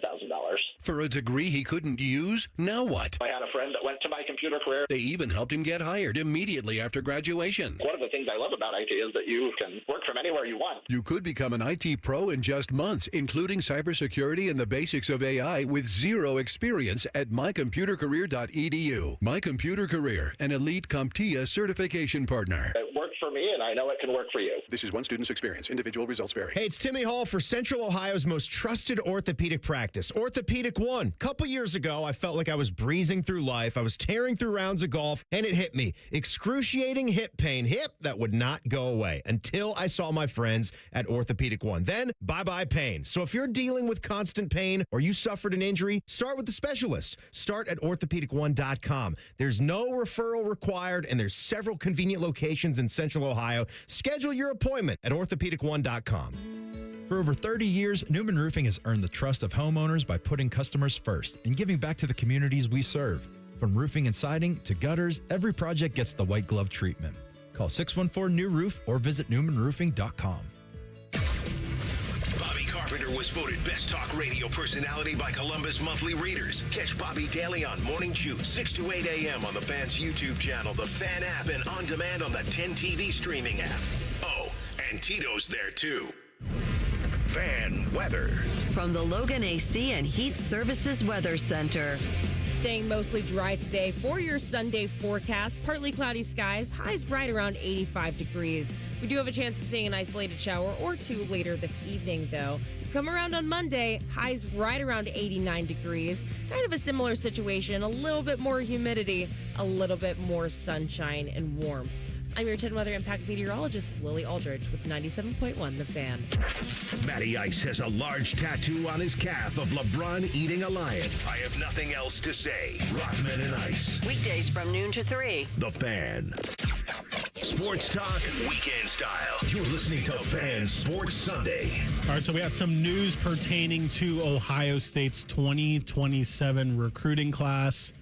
The one that happened earlier in the week was definitely the bigger news, the more disappointing news, and that was that five-star running back David Gabriel George is committed to Tennessee over Ohio State. And Reimer, I wanted to get your thoughts on this on Isaiah too, because I really, and I don't know if this is because of the transfer portal or if I never really felt like this. I kind of never put too much stock into like losing a particular high school recruit. I understand that this one was a little different because it felt like Ohio State was pulling out all the stops for DGG, like more than, like obviously I'm sure they went all in on like Jeremiah Smith. Yeah, we had Ryan Day buckling at the podium when that news came out. But with like, and Ohio State, Ryan Day has come out and been like, hey, we're not just throwing, we're not going to get in bidding wars with other teams. Like, we want players that want to be here to be at Ohio State and that it's not about all the money for them and yada, yada, yada. But as much as it was rumored that they offered him around like $1 million. I think so. But Tennessee offered him $2 million, which is, obviously, we can all do math. That's double. That's significantly more. But like, it seemed like they were like this was their number one recruit for this recruiting class. So I understand why that concerns some Ohio State fans. But I wanted to see how you guys felt about that. Yeah, my angle when the commitment happened was he was chasing a bag. Yeah, and going for the more money. And I've said this on the Buckeye show that like if I know that that's double and that's $2 million, but I'm still being offered money with $1 million next to the number. And if it would have given me the opportunity, this is just my personal like what I would have done, would have given me the opportunity to go someplace that's going to for sure prepare me the best to get to the next level, which is the ultimate goal for these players coming out, getting to the NFL and getting to a second contract. I would have taken that chance because I'm still getting $1 million. Now there's more to it. And I'm now looking at his angle of Tennessee next year. He might be able to go in and be the guy. At Ohio State next year, you're still behind Bo Jackson, who's going to be a junior and has to play next year as long as he's still there. Legend Bay is expected to take a leap. You still got Isaiah West. Like all these running backs that are in this room this year are going to be back next year most likely. With outside of what could happen in the transfer portal, because like what you were saying before, like I don't know how much stock I would put into high school commits, especially now because of the transfer portal. I would have put stock into it pre-COVID. Yeah, but before the transfer portal really became a thing and the hot commodity that it is now. This could be huge. I don't know. I mean, who knows? He may go to Tennessee 1 year and then hit the portal. Yeah. Like that could easily happen. And then he's right up here in Columbus. That could happen. I mean, also, I don't think this is going to happen, but he still has time to decommit. We saw Legend Bay sign a letter of intent to go to Tennessee. Exactly. And then end up at Ohio State anyway. So like panicking about it last week, I think is a little bit of a lunatic fringe thing, even though, T-Bone, the self-proclaimed leader of the Lunatic Fringe, even was like, I don't care about high school recruiting, whatever. If we need a running back a year from now, 2 years from now, we could just hit the portal and figure it out. It's more to be worried about with basketball because like 5 stars like this are going to make an immediate impact. Yeah. David Gabriel George may not make that kind of impact immediately. If he does, like he's going to be taking over a lot of guys and he must be like Jeremiah Smith level if he's coming in immediately to Ohio State with the running back room that they have and is already the guy. Like he's got to be that kind of special, but I don't view him as a Jeremiah Smith level guy yet. I do. I think it's definitely a hit to the Buckeyes because we just heard the lead up. It was so much. They clearly were going not all in on him, but he was the only running back they had in the class because he wanted to be the only running back in the class. That was one of his stipulations. He didn't want to go to a place where there would be any other running backs in his class. The only other thing that I know it's different now because of the NIL era with the transferring. But us at Ohio State, we've seen the impact of a running back coming in as a freshman and just starting their career immediately and taking over. I mean, obviously, Bo Jackson last year. You think about Travion Henderson, immediate impact. J.K. Dobbins, immediate impact, on and on and on. Could he have been the next running back in line to do that? Possibly. They were really high on him. If Ryan Day and Ohio State's really high on a running back recruit like this, I would assume they think he's pretty darn good. I think it's a hit, but at the end of the day, I think we'll be okay. I mean, hey, it was talked about that Carlos Lachlan was learning French to be able to bring this guy in. Like, he was going that deep into it. So maybe it is a hit that way because you sent out everybody to get this guy and had coaches learning French to try to bring him in. So maybe it hurts that way, but I don't know. Because you can still go out and get an elite running back in the transfer portal. Like like Quinshon Judkins to counter that. Like, yes, the freshman running backs have been great, but then you could also just go out and get a Quinshon Judkins to fill that hole if you really need it. And that's a good thing because with Bo going into his sophomore year, I'll be interested to see the step that he takes this season. If he really takes over like the bell cow back. I thought Bo was pretty awesome last year, but I still think he has room to grow. Like, he didn't blow me away as like JK or Travion. I don't think he was quite to that level of freshman runner, but I think he was solid. He was a good running back. I'm excited for him this year, but I want him to get better. JK and Travion was like in their very first games. Like JK at Indiana, Travion at Minnesota, and CJ's first game too. Bo was kind of a build-up, and it came into like he really took off in that Michigan game when he really popped off. He still had some other really good games, and like was starting to get his name more recognized, even though it's Bo Jackson. But when he really started to pop off for Ohio State was towards the later part of the season when he became that true number one to show like, hey, I can be that guy for you next year. And for him to take that next step, because he was great, it's going to be the offensive line. Like, they're going to have to step up, be healthy, and create those holes for him to get close to 10 yards a carry or something like that. Now, the athlete that he is, he can still create that for himself, but it's going to be even better if the offensive line takes a step for him as well. Yeah, I think the Bo Jackson aspect is interesting because he supposedly put his ski mask on and pointed a gun at Ohio State and said, "Give me more money or I'm leaving." So, like, I feel like that, like, he deserves to have some lofty expectations put on him just for that. I mean, he was a 1,000-yard runner as a freshman. I think what I want to see out of him is like, obviously for every running back, the offensive line needs to play a part in their success, but I want to see more of him when he gets to the second or third level because I feel like something that a lot of people were talking about Ohio State and how they played slow and yada, yada, yada, and they didn't take shots downfield.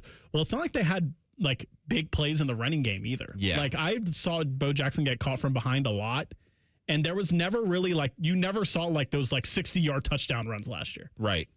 Like, that's not something that was a part of their offense. So not only do they need to take more shots down the field, and that's also like a whole thing with like the pace this year of the offense. Like, I'd imagine that we're going to see the pace go up because last year that was a strategy like, oh yeah, we're going to run less plays than everybody else and we'll be fresh at the end of the season. Well, you were real fresh when you weren't playing any games in the semifinals. Yeah, that's true. Yeah, they were talking about how they played like a whole game or two less snaps than everybody else in the country. Well, you got to play 2 less games than Indiana played last year. This is very so you valid. were really well rested going into the offseason. You got extra rest coming into this season. So maybe we can see the pace. The other recruit that we teased was 4-star quarterback Brady Edmonds, who was committed to Ohio State, but then we heard the rumors of like, oh, he was considering UCLA. He quote unquote officially shut down his recruitment. I'm not going to be a hypocrite. I said this wasn't a big deal with GGG on the negative side. On the positive side, same thing. Like, we could see this kid still flip. Exactly. And we don't know we've seen, the Tate Martells. Yes. And the Quinn Ewers, where they had all this hype coming in, and then what did they actually do when they got here? So I hope this Brady Edmonds kid, he stays committed to Ohio State and he becomes a starter and he wins a Heisman and all that, but you really truly don't know until they get here. Yeah. I mean, the expectation once Julian is out of here is that it's going to be Tavian St. Clair and he be the guy for a couple years or so maybe, and then is Brady Edmonds willing to wait that long to be like, because he'll be going into his junior year then at that point, right? Right. If once Tavian's out of here. So, I mean, very easily. We saw it with Devin Brown when he didn't get the job. We saw it with Lincoln Kienholz when he didn't get the job, that they were heading into the portal and going to another opportunity. So, yeah, anything can still happen with this. All right, coming up in 2 minutes, we're going to keep it with Ohio State. I want to get into their schedule. The question that Isaiah asked about, like, which one of the three, Oregon, Texas, or Indiana, when do you want the most, and just overall expectations for the Buckeyes this season. That's coming up in 2 minutes. Get Eco. ECO.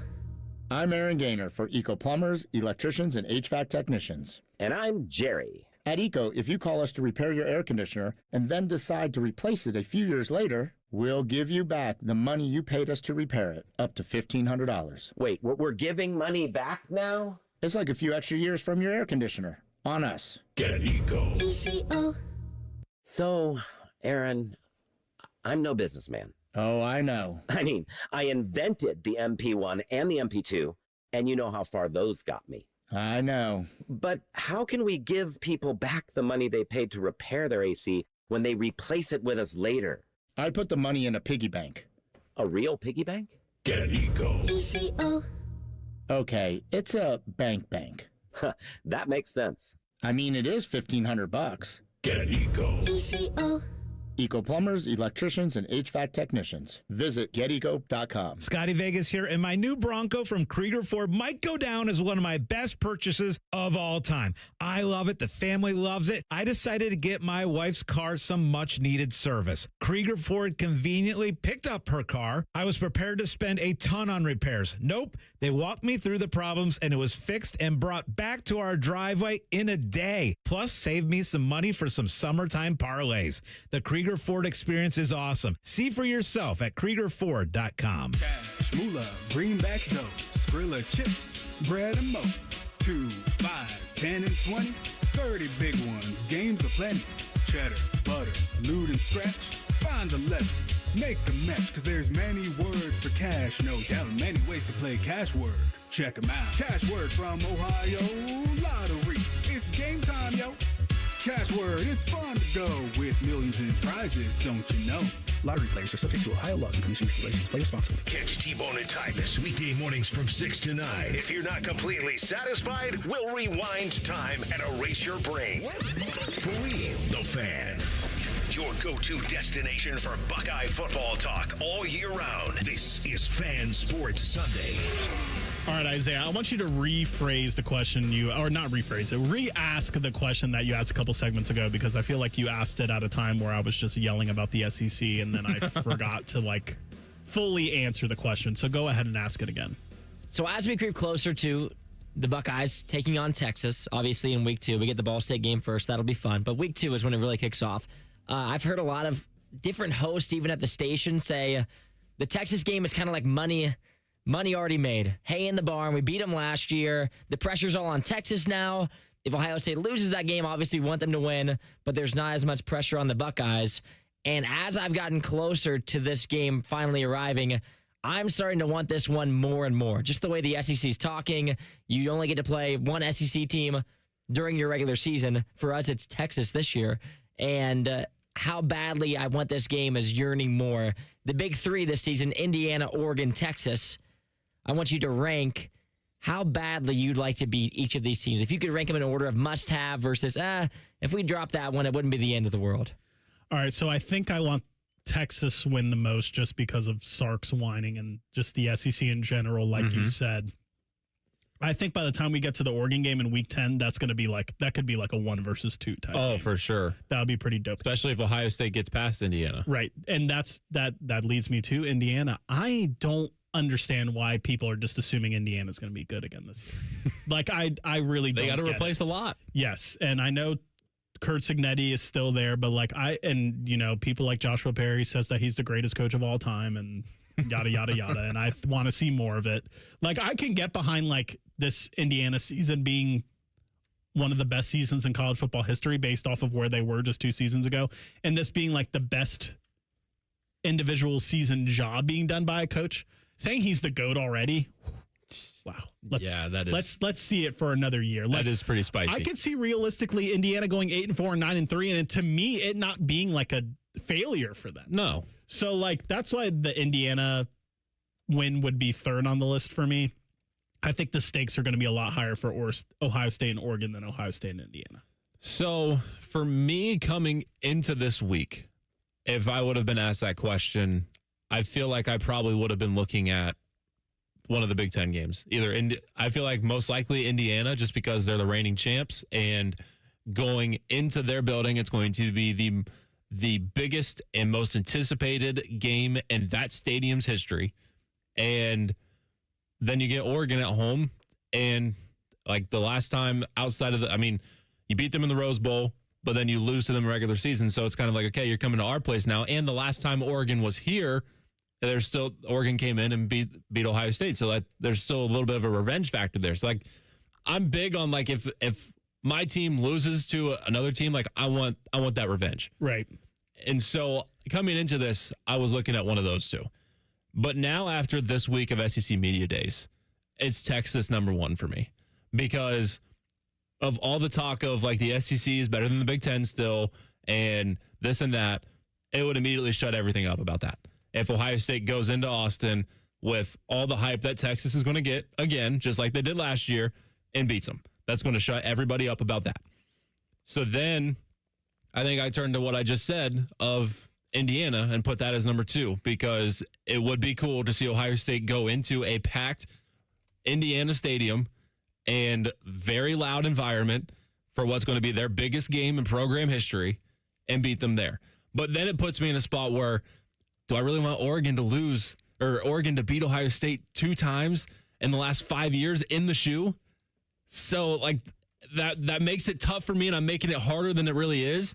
But I think that's where I would go, unfortunately, for Oregon. I would go Texas, Indiana, and then Oregon. Doesn't it feel like if they do, let's say they drop that game to Texas, then the rest of the season, like, you're looking at a gauntlet of a schedule. You're behind big time. Yeah, I argued this a couple of weeks ago that Ohio State needs that Texas game more than Texas does. But that leads me to this. And look, last year, I was like, look, if going into the season, if I would have told you Ohio State was going to have an undefeated regular season, coming off of a national championship, coming off of everything they needed to replace with a new quarterback, yes, with a new DC, yes, you would have taken it. And the two guys I do a show with in the morning, T-Bone and Tyvus, was like, nah. Once they went undefeated, we needed to see them win the national championship, and that's the kind of expectation you need to have. Maybe I've been hanging out with those guys too long, because when I hear can Ohio State go 9-3 and still make the playoffs? I don't want to hear that. Yeah. I don't want to hear that at a place like Ohio State. Look, they have tough games. But when people are like, oh, yeah, at USC, that could be tough. At Iowa, that could be tough. What are we talking about? You got to play at Nebraska. What are we talking about? Got to play Illinois at home. Look. Still got Michigan. Texas, tough. Yes. Oregon game will be tough. Yes. I said I wasn't that high on Indiana. I'll give you that one. Sure. And then the Michigan game is always a Michigan game. Yes. If you're telling me it's acceptable for them to go 1-3 in those games, oh my goodness, then I don't know what team you've been rooting for the past 50 years. Like, I don't want to hear if they lose 3 games, I would be truly disappointed, and I would not give 2 damns if they made the playoffs. I would still be disappointed that you essentially had lost. If you got to be to at least be able to split, and that's the floor of my expectation. Yeah, you split those big games. I'm right there with you. And you go 10-2. Yeah, I'm with you on that. Because, it's disappointing if it's one of. You would expect it if it gets 3 losses, it'd be one of those 3. You think that you're going to beat Michigan at home, so then you're looking at the other 3, which are the far superior teams going into this season. And so then it's like, okay, where are we really at if we lose those 3 to 3 top 5 teams? All right, before your Twitter goes crazy, you were saying the superior teams on their schedule, they're not superior to Ohio State. Right. Yes. Okay. Yes. Correct. Just yes. I want to. Yeah. Yes. They are the 3 superior teams than Michigan on Ohio State's schedule. Yes. So, it would really question where are we at going forward, because Jeremiah Smith's leaving, Julian Sands leaving.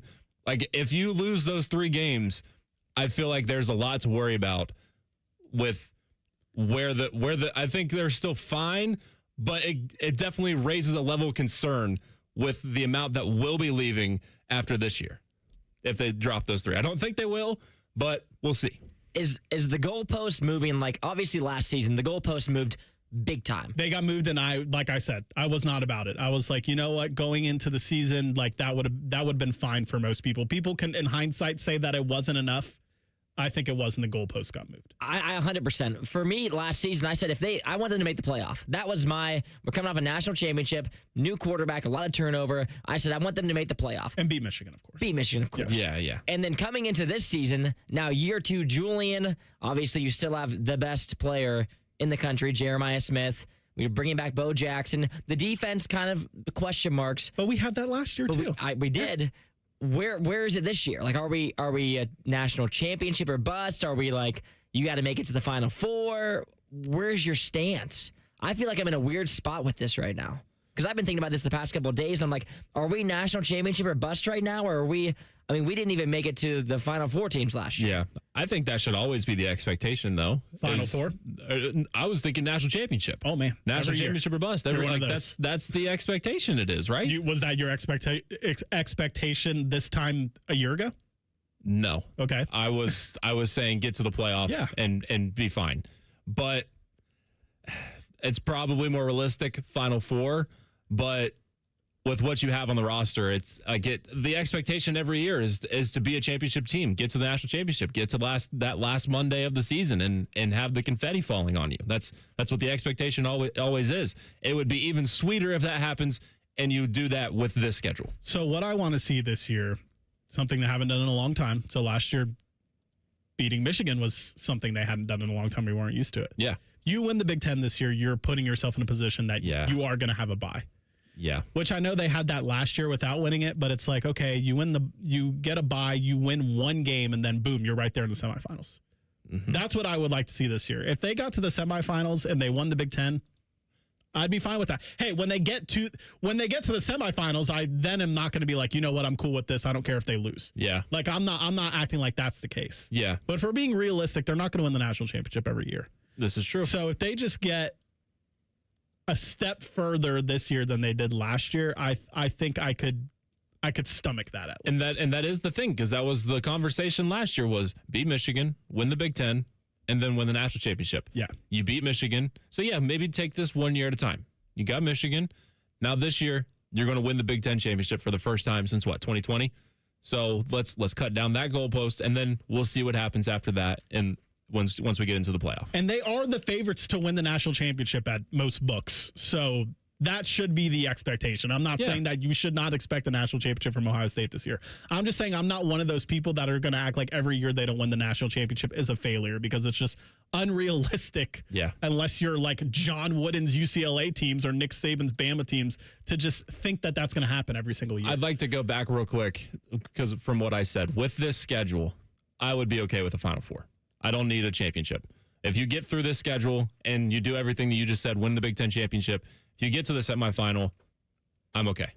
I think we're all on the same page of like, we want them to win the national championship, obviously. Yeah. But it's like, where do I start hating on Ryan Day? That's where the barometer is for me. Like, if they make it to here, okay, content with what Ryan did this season with the pieces we had. If we don't make it to there, then do I start with the quarterback or do I start with the head coach? And who do I need to start blaming? So if they make it to here, I'm cool with those guys. If it's below that, and for me, a national championship isn't where that line is. I want them to win the national championship. Right. I expect once we get there that we're going to win it all, of course. But I need a line underneath of that to where it's like, okay, I can say this was a good year, and we can run it back next season if they reach here. All right, we'll have more on this when we come back from break. And Urban Meyer said a couple of surprising things this week on the Triple Option podcast. We'll talk about that next on a Fan Sports Sunday. We're known for three things: games, conversation, and Common Man yelling about things only he cares about. The Fan, Ohio's sports destination. Whoa, what's all this? These screens, the food? All for the game, bro. Dude, let us pitch in. No need. I've got it all covered. With T-Mobile, I'm saving $1,000 bundling my wireless and internet. No way. Really? Yep, and the price of my plan won't change for 5 years. Wow, I'm definitely switching to T-Mobile. Goal! Here's Ready to score big with T-Mobile? Families save up to $1,000 a year when they bundle fast, easy to set up, all-in 5G home internet with 4 phone lines on Experience Beyond. And your plan price? Guaranteed for 5 years. Stay connected con tu gente and catch every match with T-Mobile. Join now at T-Mobile.com. Price guarantee on talk, text, and 5G data. Exclusions like taxes and fees apply. Savings based on third line free via monthly bill credits. Internet discount with $15 in monthly bill credits and auto-pay discount. Qualifying credit required. Credits may take up to 2 bill cycles and will stop if you cancel any lines or change plans. Need a roof you can count on? Ramos Roofing has protected homes and businesses throughout Ohio for almost 20 years. Whether it's a leaky roof, storm damage, new siding, or new gutters to protect your foundation, Ramos Roofing delivers quality materials, professional installation, and honest service every time. Get your free roof or exterior assessment today and ask about Ramos Roofing's no-interest financing options. Call 614-761-7663 or visit online at ramosroofingohio.com. One bite in, you'll be saying, that's hot as fire. Speedway's new hottest fire chicken sandwich turns up the temp. Eat the heat for $4.99 only at Speedway. Valid through 8/25/26. Participating stores. Exclude Speedy Cafe. See app for full terms. Great Lakes Hyundai. The savings are so good. It's time for sun and savings at Great Lakes Hyundai. Right now, get a new 2060 Elantra SE for $59 per month for a 2-year lease. Just $59 a month for the drive into summer sale. This month only. Plus, every new Hyundai comes with owner assurance and America's best warranty. A 10-year, 100,000-mile powertrain coverage. Dublin or Columbus or glakeshyundai.com. With approved credit $39.95 down. Plus tax, title, first month's payment. 7,500 miles per year. Ends 8/3. Hi, I'm Patty, founder of Awesome Tex. I started with a big idea to give old clothes a new life by turning them into recycled fibers and threads. Everyone told me that this was going to be impossible. But Chase for Business believed in me. They gave me a lot of guidance from the beginning. Get financial guidance from bankers in the Columbus community and convenient digital tools all in one place. Learn more at chaseforbusiness.com. Make more of what's yours. Real customers compensated. JP Morgan Chase Bank, NA member FDIC. What would it take for my child to only miss half a day of school for treatment? What would it take to fund a cure for childhood cancer? It would take all of us to come together to support the research. Join us. Go to childrenscancer.org today. On this episode of Science Stuff, we're examining the fastest things on the planet, like the cheetah. It can reach a land speed of over... probably having an off day happens to everybody, but here is the American race car. People love the thrill of the... Okay. Next up is the Falcon. No, all right. Oh, Great Caesar's ghost, what was that? Why, I think we've found the fastest... Let's watch in slow motion. Hi, it's Alex, the friendly Apex... It's Apex Pros, the pros who knows. They're the fastest thing on the planet. When you have a problem with your plumbing, furnace, air conditioner, or electrical system, Apex Pros gets to you faster than apparently everything. Leaves are blown from trees. Paint is stripped from buildings. Mothers clutch their children's hands.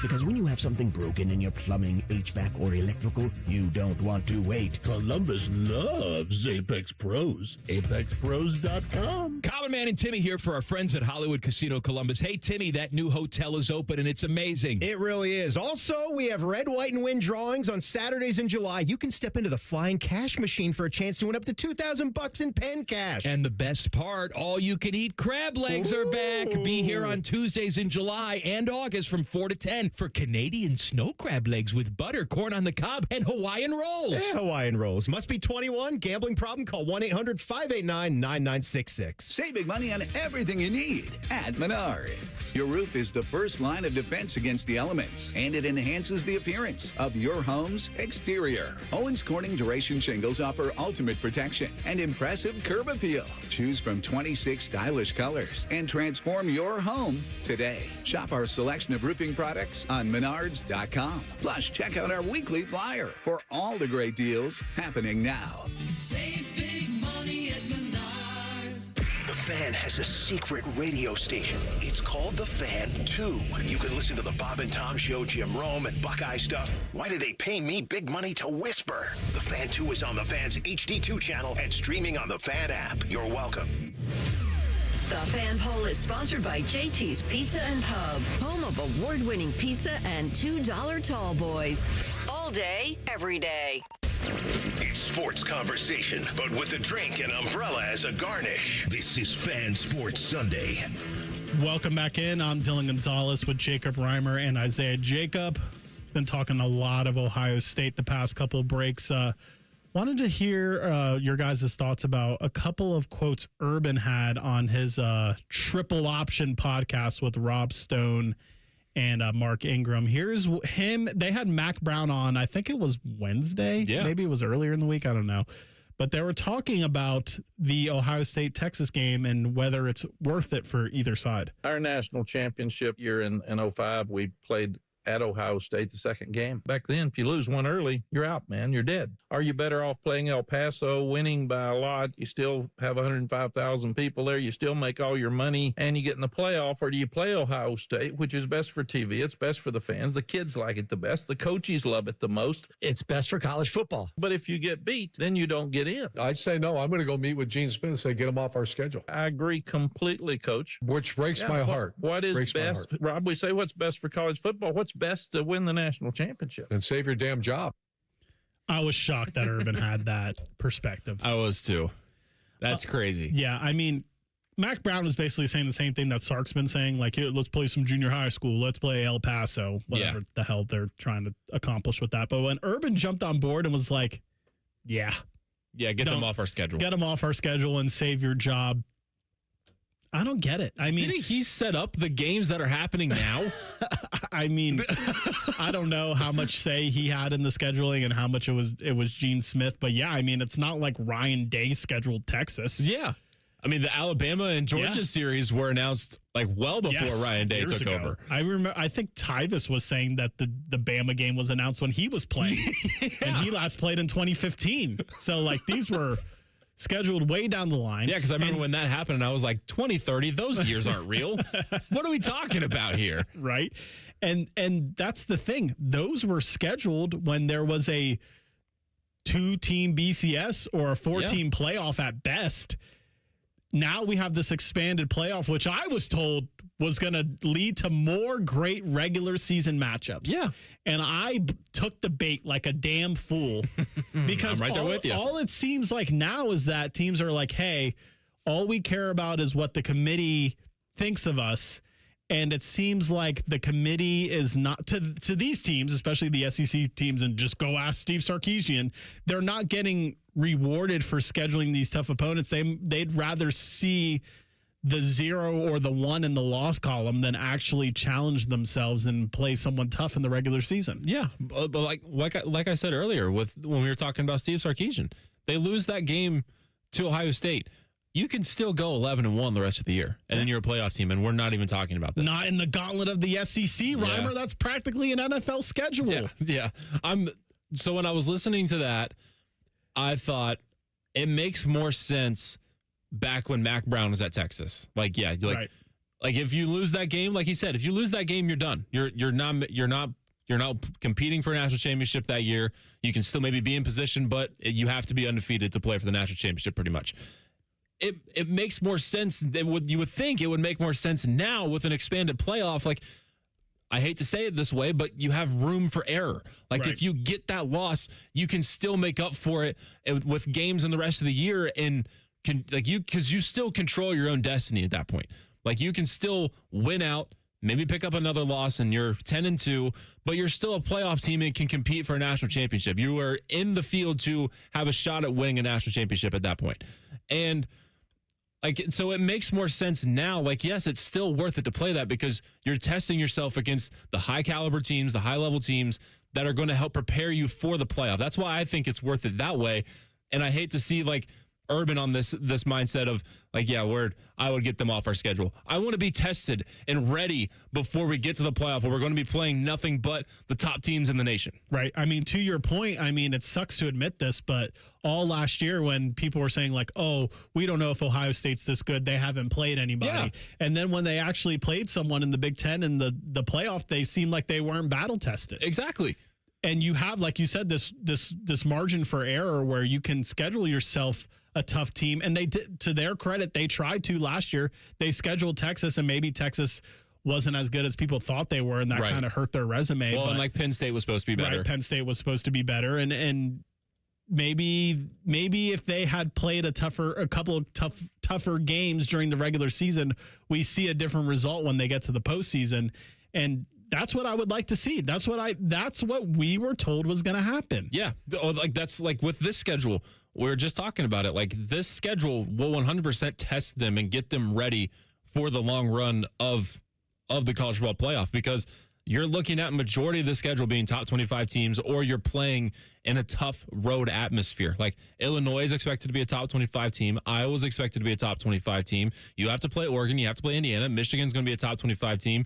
USC, got to see it first, but like they're still expected to be a top 25 team, especially with the class that they have. So like this schedule like sets up for them to be in that position to where once they get through this, and if they come out of it on the right side and get a bye in the playoff, that's why like I would be very confident in this team to win a national championship. And the part that I hate about this whole conversation, and this is something I've never really considered for college football, but you look at the NFL and it works pretty well for them. I hate that the schools are in charge of this. Why are they determining whether they're going to have an easier non-conference or a tougher non-conference? Like the Browns don't get to pick which division they're playing next year. It's just lined up. Like next year, you're playing the AFC South and you're playing the NFC West or whatever it is, and it rotates and it rotates and it rotates. I would love, if college football, if we're going to make all these changes, I would love if you took some of that out of the school's hands as far as, all right, who do you want to schedule in 2028? Do you want to play Georgia or do you want to play Tulane? Or do you want to play Rice or whoever it is? I would love, and then we talked about it earlier, the SEC, Big Ten, going back and forth, playing all the teams. I would love to have the schedule be a little bit more organized to where the teams, like you look at Indiana, I mean, they've went multiple years without playing a single tough non-conference opponent. Penn State a couple of years ago decided they didn't want Ohio State on the schedule anymore, so they were going to bounce them off. And so those are the things that in college football right now, I don't even want this to be a conversation where teams can pick and choose whether they're going to have hard non-conference games or not. Yeah, I mean, you brought up Indiana. Kurt Cignetti, I think it was last year, Big Ten Media Days, he had the quote of like, oh, we're just developing an SEC scheduling philosophy where we don't play anyone in the non-conference, and that's why the SEC is bitching this year, because now they have to play another SEC school instead of scheduling the Citadel or Mercer. They got rid of Cupcake Week, and now they're all upset about it. And it's like, we got the part of the benefit of the 12-team playoff, I know this is going to be the third time I said it this break, was that we were supposed to get tougher games. So no more Mercer, no more Citadel. Yeah. And then even for like Ohio State, like I would like to see them play Texas. I would like to see them play Alabama. I know they got rid of the Georgia. Or not yet? I don't think yet. I think it's still set up. Yeah, those are all SEC teams that I would like to see them play. And to like Isaiah's point, I feel like it would be nice. Like, I think they're trying. I think the conferences are trying to make like a more like uniform.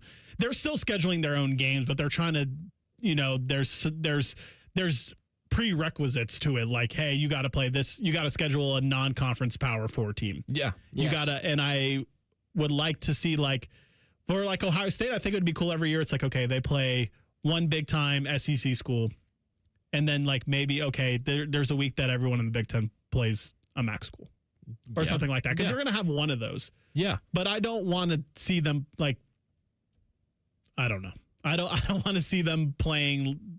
Who do they play? Like Grambling State. Or Ball State. Don't need Grambling State. Or next year, don't they play New Hampshire? Yeah. Like that's like a tie to like Ryan Day or whatever. But same, don't need it. Right. Don't need it. Like, yeah, I understand that you're not going to play another power conference every single week, but it would be nice if everyone would get on board to the same type of schedule, and we're not arguing about, oh, this team didn't have a Power 5 non-conference and this one did, and this conference played this many conference games and this one didn't. Like, it would be nice to Isaiah's point to have one uniformed schedule, not quite like the NFL, but as close as college football can get to that. But it's still great for the sport. Like when you get these blue blood programs and matching them up, not on neutral sites and home stadiums. Yes, that's another thing. College football is not like when they're doing the Ireland games. What the hell are we doing? That's North Carolina this year. Part of the charm of like college football is the campus environment. Yeah, it's not meant for neutral fields. Like, I mean, I know it was a noon kickoff, but like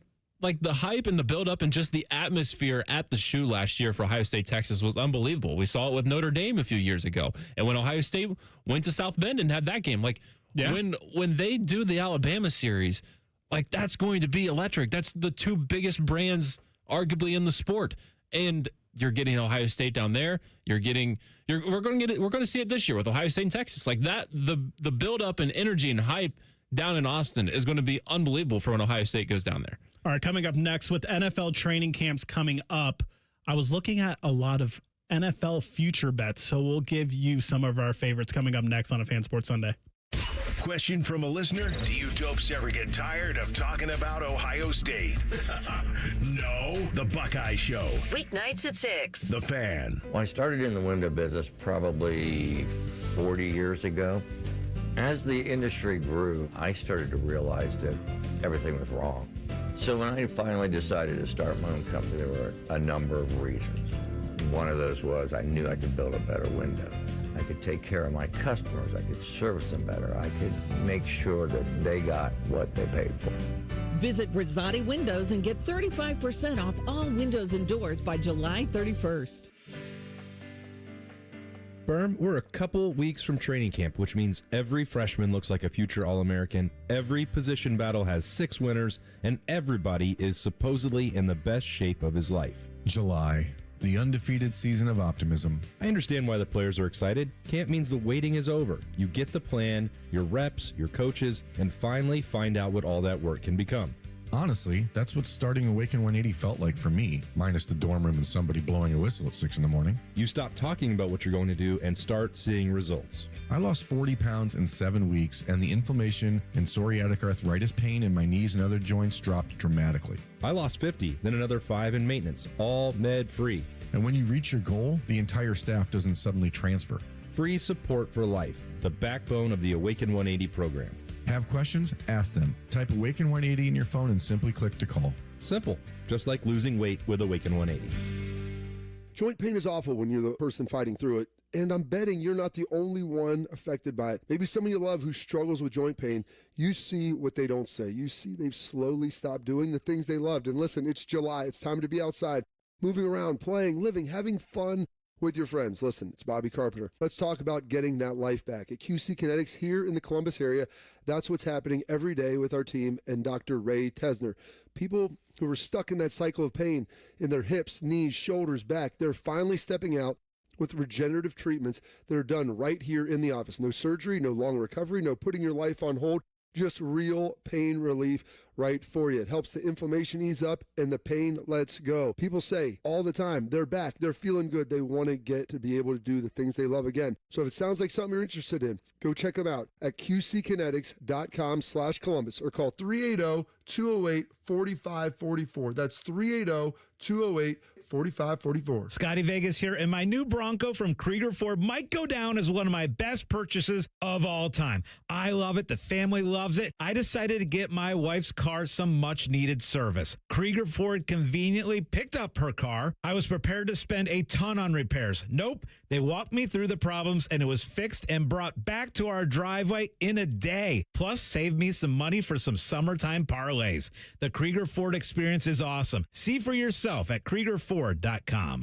Broadcasting live from the McDaniel GM Superstore Studios, driving excellence since 1916. Chevrolet. Together, let's drive. WBNS HD1 Columbus.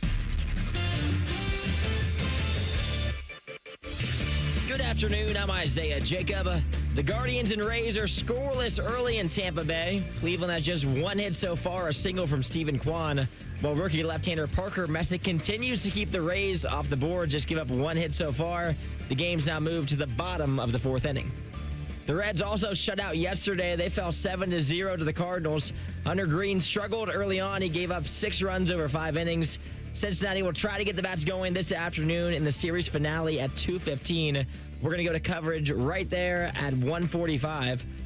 In MLS, the Columbus Crew claimed bragging rights in the latest Hellas Real rivalry, defeating FC Cincinnati 2-1.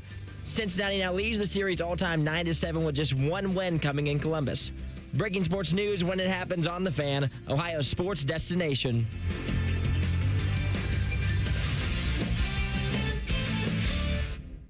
Are you still in your pajamas? We are. You're listening to Fan Sports Sunday.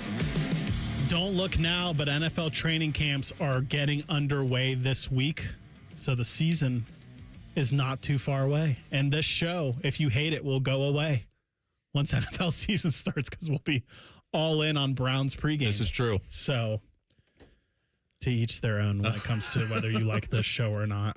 My favorite part about doing this show is getting paid to do this show. So it's going to stink when that goes away. But, we know our role. I'm with you. Yeah. I'm with you there. So I wanted to get into, since I'm a gambling degenerate, when I saw that NFL training camps were going to start, I was like, I want to start looking at some future stuff, some, Super Bowl winner, division, win totals, things of that nature. Right. Because I was looking at the divisional odds this week, and I was really surprised because to me, this is like the most wide open year. Like normally you're like in the AFC West, it was like, okay, let's pencil in the Chiefs to win that. And for a couple of years in the AFC East, it was like, okay, let's pencil in the Bills to win that. Yeah. And so on and so forth. And I don't think we really have that this year. Some people want to say the Rams have that because they picked up Myles Garrett. But to me, it's like you're still in the same division as the defending Super Bowl champion. I don't think it's a quote unquote a lock.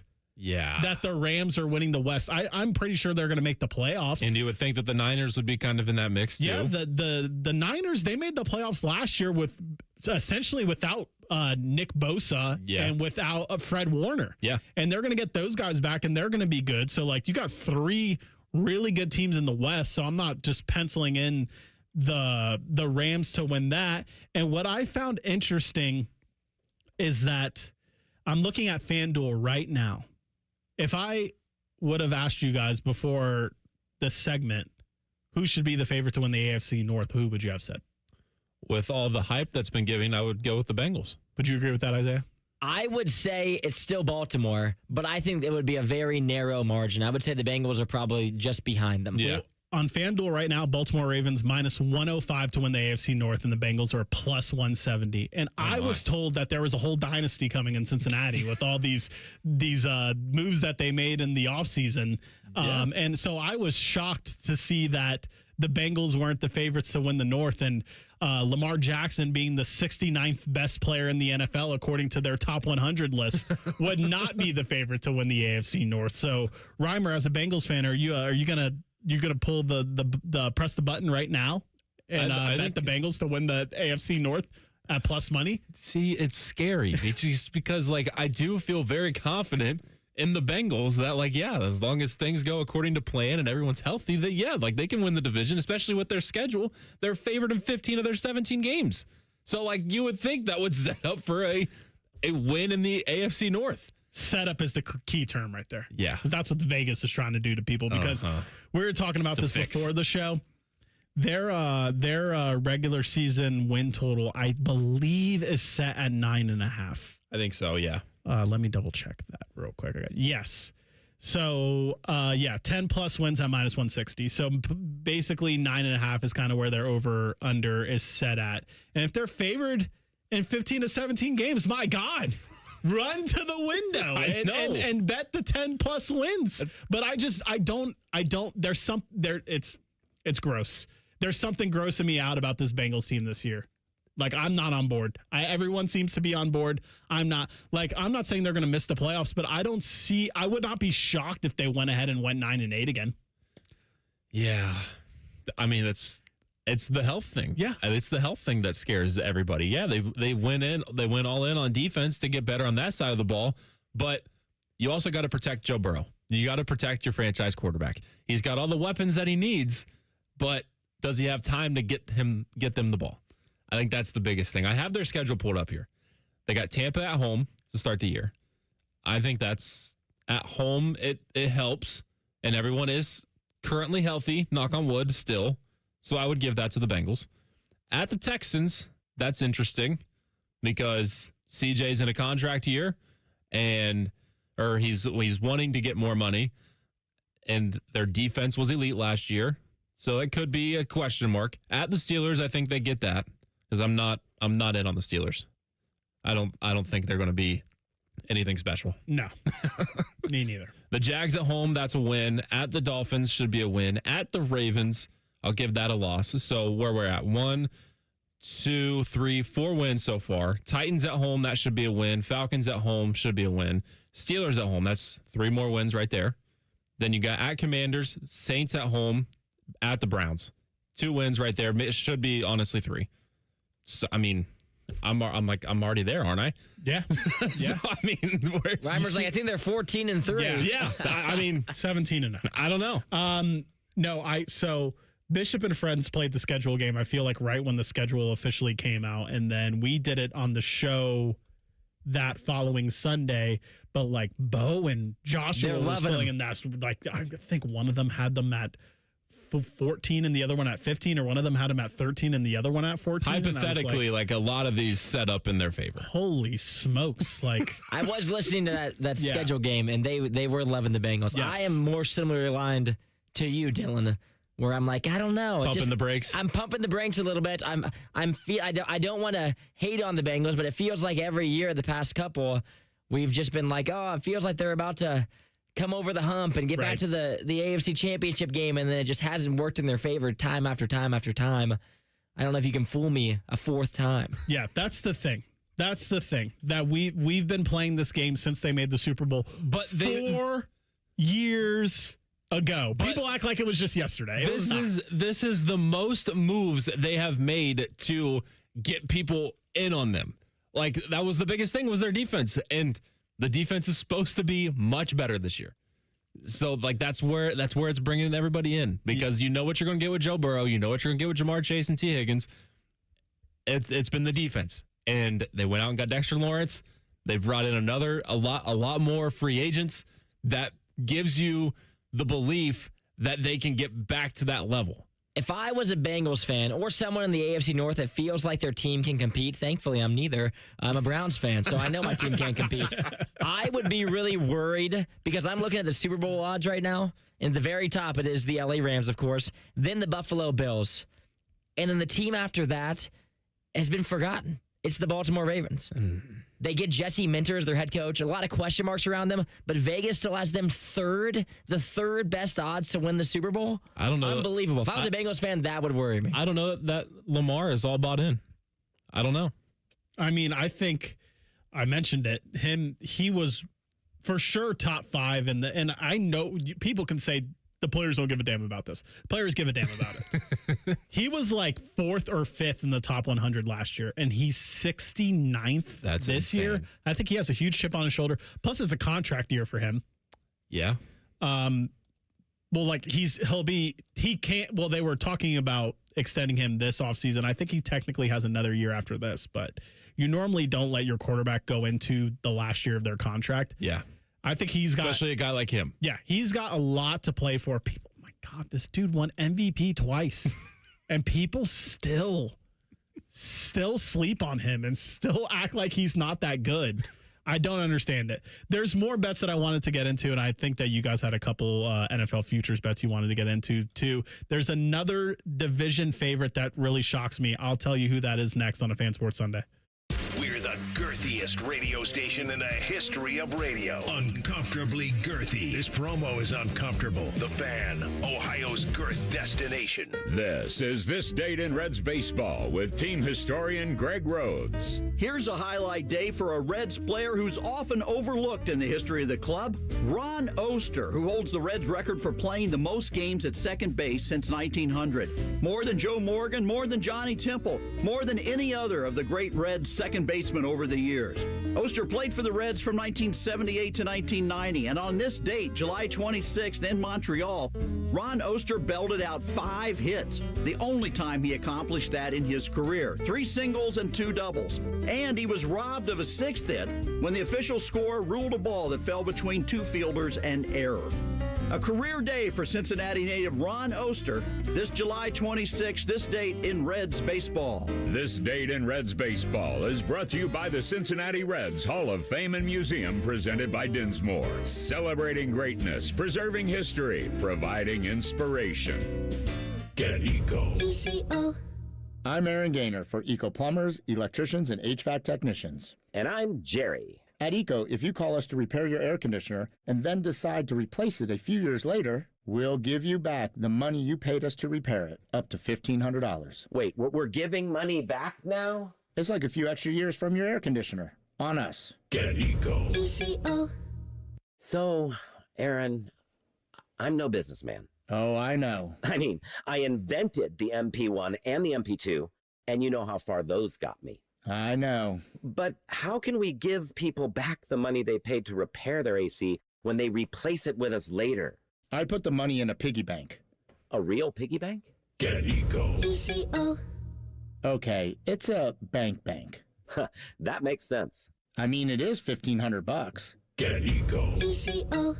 Eco plumbers, electricians, and HVAC technicians. Visit geteco.com. This summer, there are 250 reasons to join T-Mobile. Girls trip? Booked. And switching to T-Mobile helped make it happen.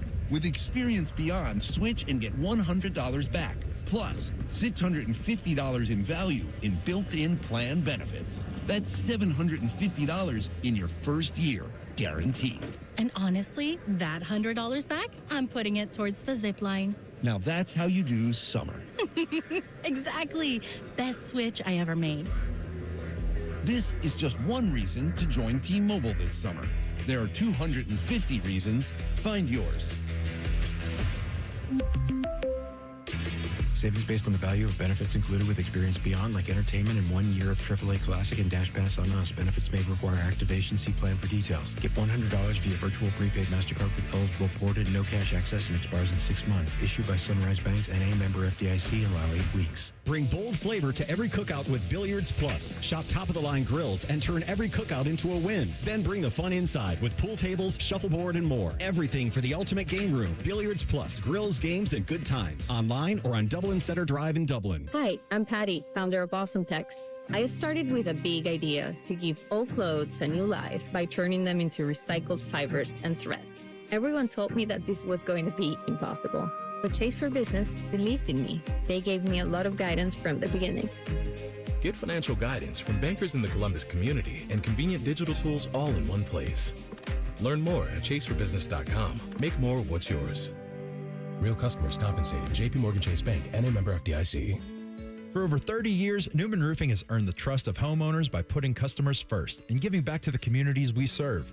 From roofing and siding to gutters, every project gets the white glove treatment.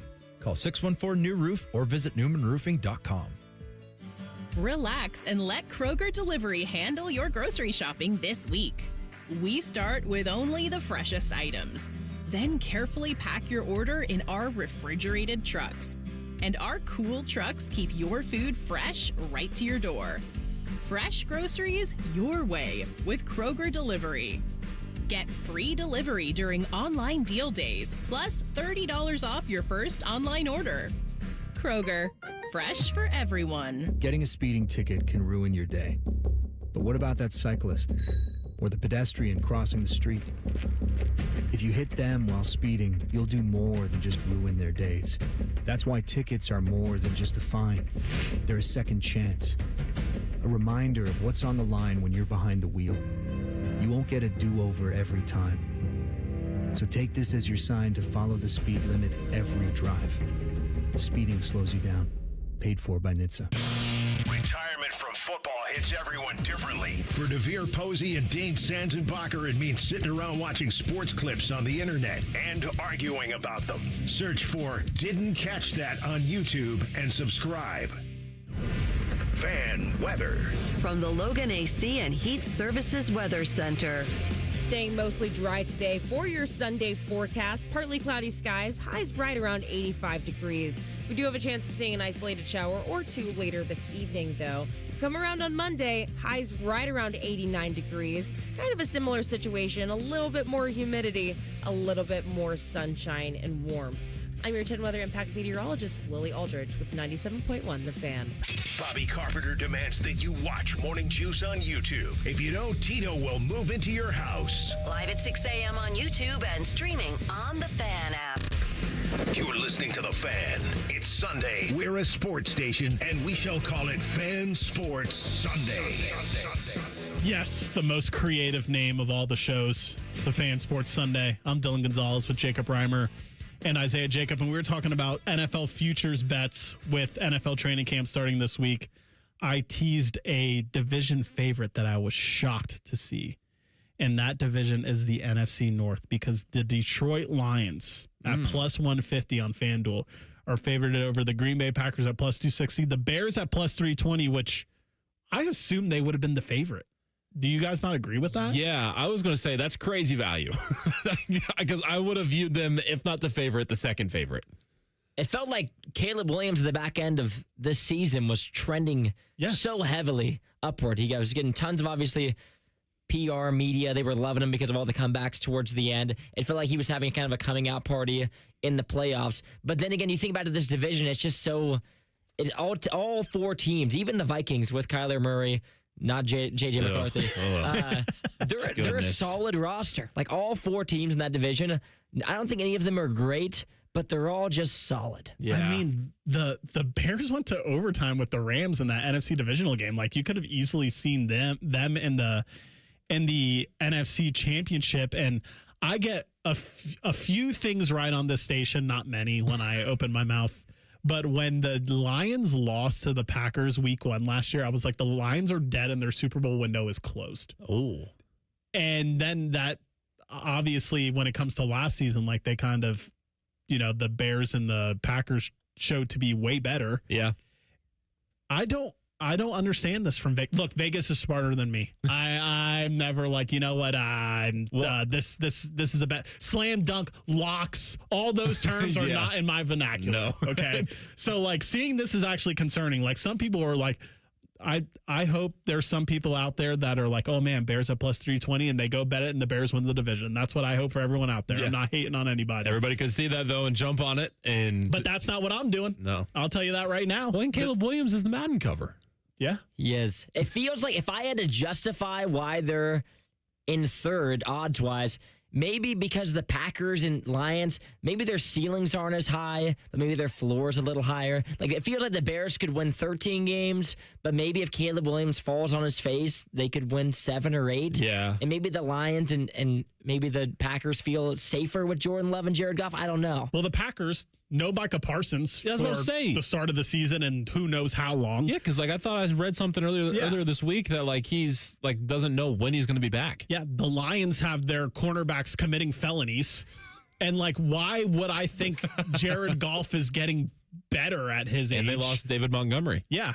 Not that he was he wasn't anything nice crazy, combo, but it was a nice piece. Their running game, I'm sure, will be very similar still coming back. But it feels like Goff's the same. Like, he's going to be, you know exactly what he is. Yeah. And Jordan Love kind of feels similar at this point. Is he going to get that much better? I don't know.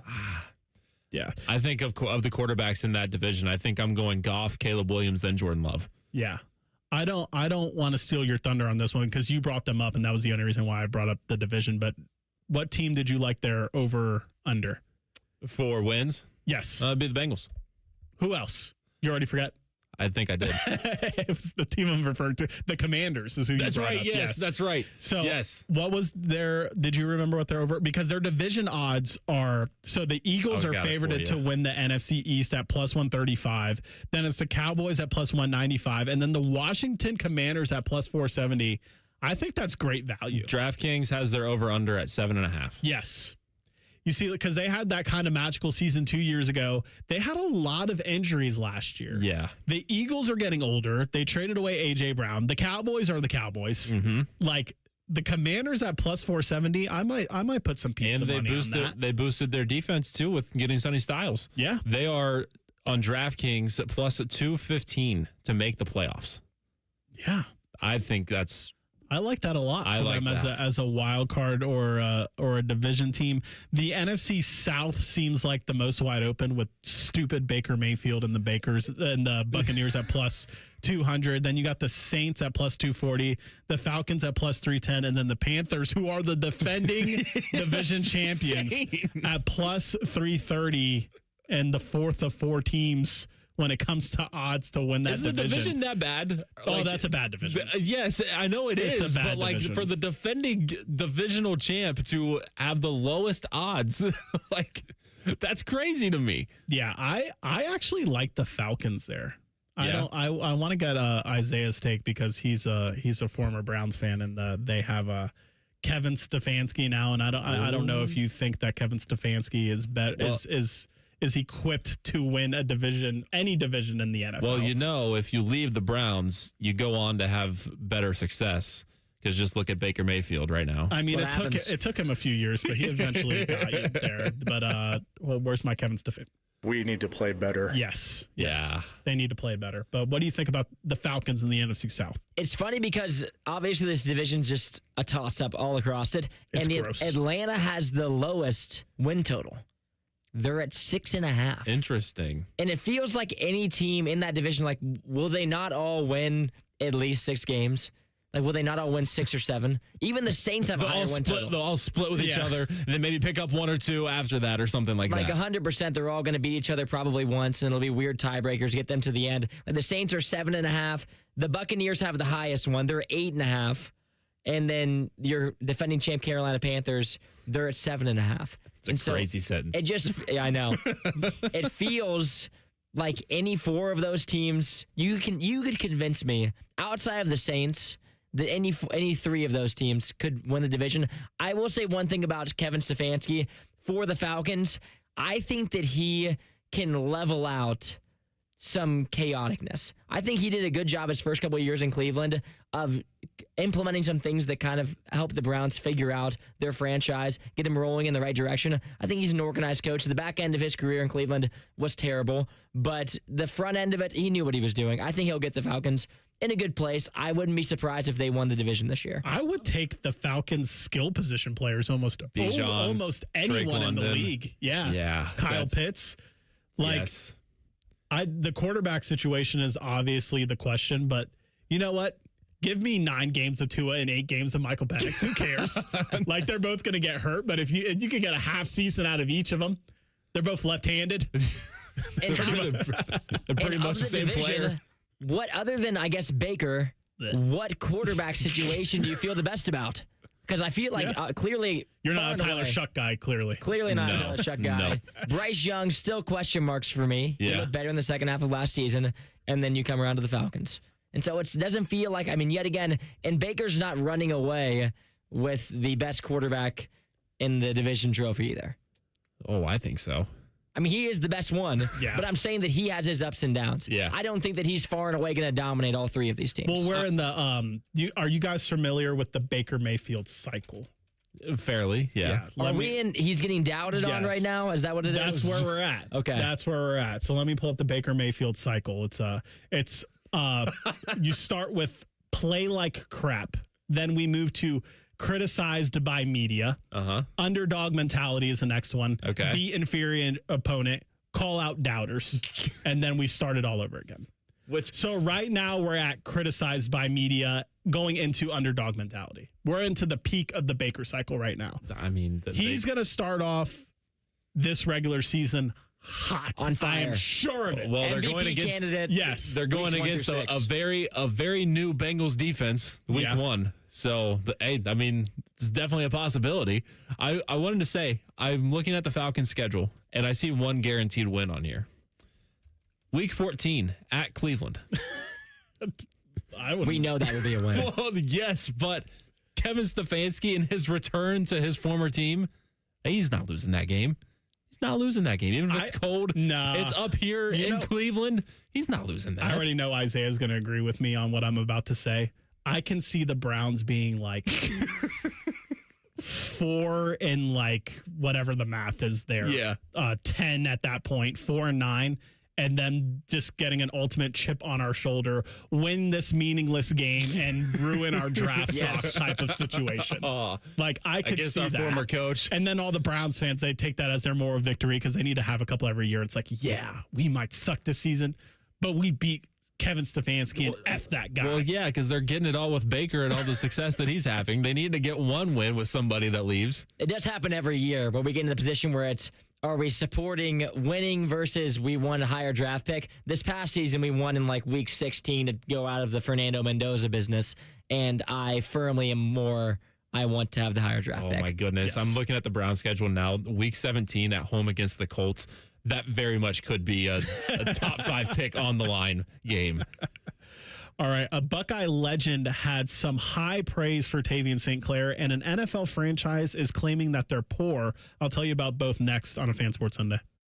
Need a roof you can count on? Ramos Roofing has protected homes and businesses throughout Ohio for almost 20 years. Whether it's a leaky roof, storm damage, new siding, or new gutters to protect your foundation, Ramos Roofing delivers quality materials, professional installation, and honest service every time. Get your free roof or exterior assessment today and ask about Ramos Roofing's no-interest financing options. Call 614-761-7663 or visit online at ramosroofingohio.com. Scotty Vegas here, and my new Bronco from Krieger Ford might go down as one of my best purchases of all time. I love it. The family loves it. I decided to get my wife's car some much-needed service. Krieger Ford conveniently picked up her car. I was prepared to spend a ton on repairs. Nope. They walked me through the problems, and it was fixed and brought back to our driveway in a day. Plus, saved me some money for some summertime parlays. The Krieger Ford experience is awesome. See for yourself at KriegerFord.com. Common Man and Timmy here for our friends at Hollywood Casino Columbus. Hey, Timmy, that new hotel is open, and it's amazing. It really is. Also, we have red, white, and win drawings on Saturdays in July. You can step into the flying cash machine for a chance to win up to $2,000 in pen cash. And the best part, all-you-can-eat crab legs are back. Be here on Tuesdays in July and August from 4 to 10 for Canadian snow crab legs with butter, corn on the cob, and Hawaiian rolls. Yeah, Hawaiian rolls. Must be 21. Gambling problem? Call 1-800-589-9966. When it's too hot to go out, it's definitely too hot for your AC to go out. The Waterworks Heating and Cooling Pros are here to help. We offer fast repair and AC replacement for any cooling system when you need it. Plus, we're a premier Lennox dealer and can install an energy-efficient system for a great price. Call the Waterworks at 614-232-2222 or visit us online at thewaterworks.com. The Waterworks. Better care, better value, better results. An encyclopedic knowledge of sports and other random things you may or may not care about. I think I found my mentor. Rothman and Ice. Weekdays from noon to 3. The Fan. Coffee? These guys don't need coffee. They're jacked on life and Buckeye football. You're listening to Fan Sports Sunday. All right, this will be the last segment we do before we get you into Reds baseball. I'm going to be completely honest with you. The Reds, I mean, they've been playing. They had a pretty good week this week, I know, from doing the updates, but they're so ass. I don't know who they're playing. Who are they playing? They're playing the Cardinals. Yeah, there we go. Yeah. Who's not I don't think is a great team either. Or the Reds are still in last place, aren't they? Yeah, they are. The last I had looked last week, they were like 17 and a half games back in the Central. Yeah, but they're like 6 games out of the wild card. Oh, yeah, let's go. That's had the best record before May. Gosh. And then have had the worst record since May. Ever since the Major League Baseball extended the playoffs and added a wild card team in both leagues again, it's like no team is ever out of it until September. No. Like, you can get hot at any time. So, yeah, the Reds are 16 and a half back in the Central, which, considering they led the Central at one point for a few weeks, too. They had a really good April. It was like, yeah, let's go. And then in the wild card, 6 games back of the last wild card spot. But why do we always have to be competing for the last wild card spot? Why can't you be the first or the second? We're always competing for that last spot. Like, come on. Competing is a stretch this season. Yeah, that's true. That's true. So Buckeye legend Chris Carter was on the Fully Loaded podcast, and they asked him what he thought about Tavian St. Clair, and he gave him 2 pretty good comparisons. The first one he said is, I think he could be Justin Fields.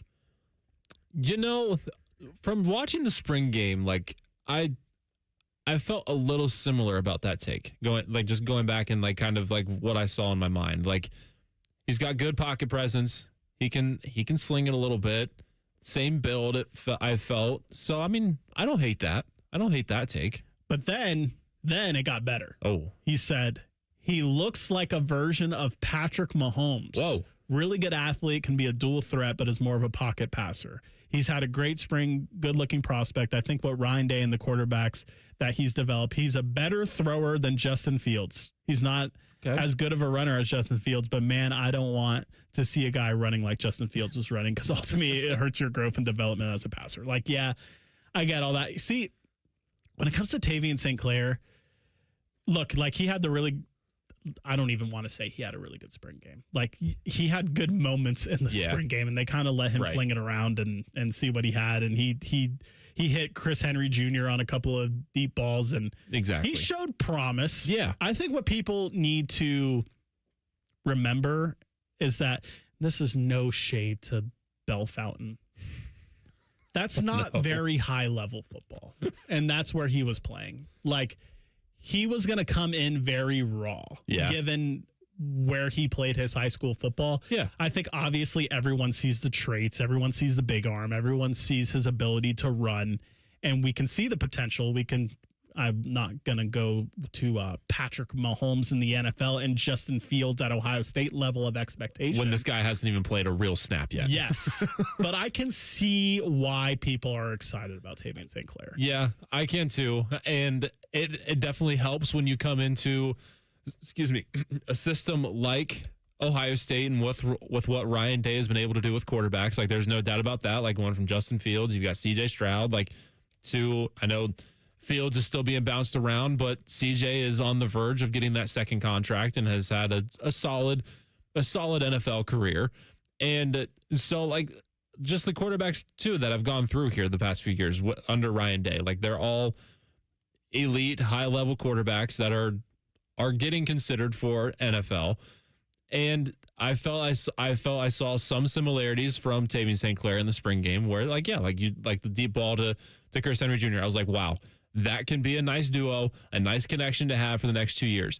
But the fact that Tavian St. Clair gets to develop in the system for a few years and what's known to be pretty solid, I wouldn't go to the point of putting that quite level of expectations on him this early when he hasn't even played a snap yet. But the potential is definitely there. The ceiling is extremely high. He's big. He's got good pocket presence. He can throw the ball deep. That's all there. And that's what you need in the NFL. But what's it going to look like in a real game, real snap? We've still got another year to really see that. Yeah. And we're going to see what they think about him in practice and such, because I don't if he doesn't look like what they need him to look like at the end of the season, they're going to go portal shopping. Yeah. They're at the very least, they're going to bring in someone to compete with him next year. They might do that anyway. I don't see why not. Just for the sake of that competition and to have that, I mean, it helps give us content going into during the summer next year of quarterback battle again. Woohoo. Because we had that with Julian and Lincoln. We had that with Will and Devin Brown. So this year, it was kind of dry because we knew what Julian was going to be. You know what? It's funny that you bring that up, because and he didn't really have any ground to do it, but I'm so happy that Ryan Day didn't gaslight us with quarterback battle rhetoric, because I don't really think there has been one recently. He keeps telling every year we hear that there's one. Yeah. It's been great competition. It's been a great battle back and forth. One guy's ahead this day and then the other one comes back the next day, stuff like that.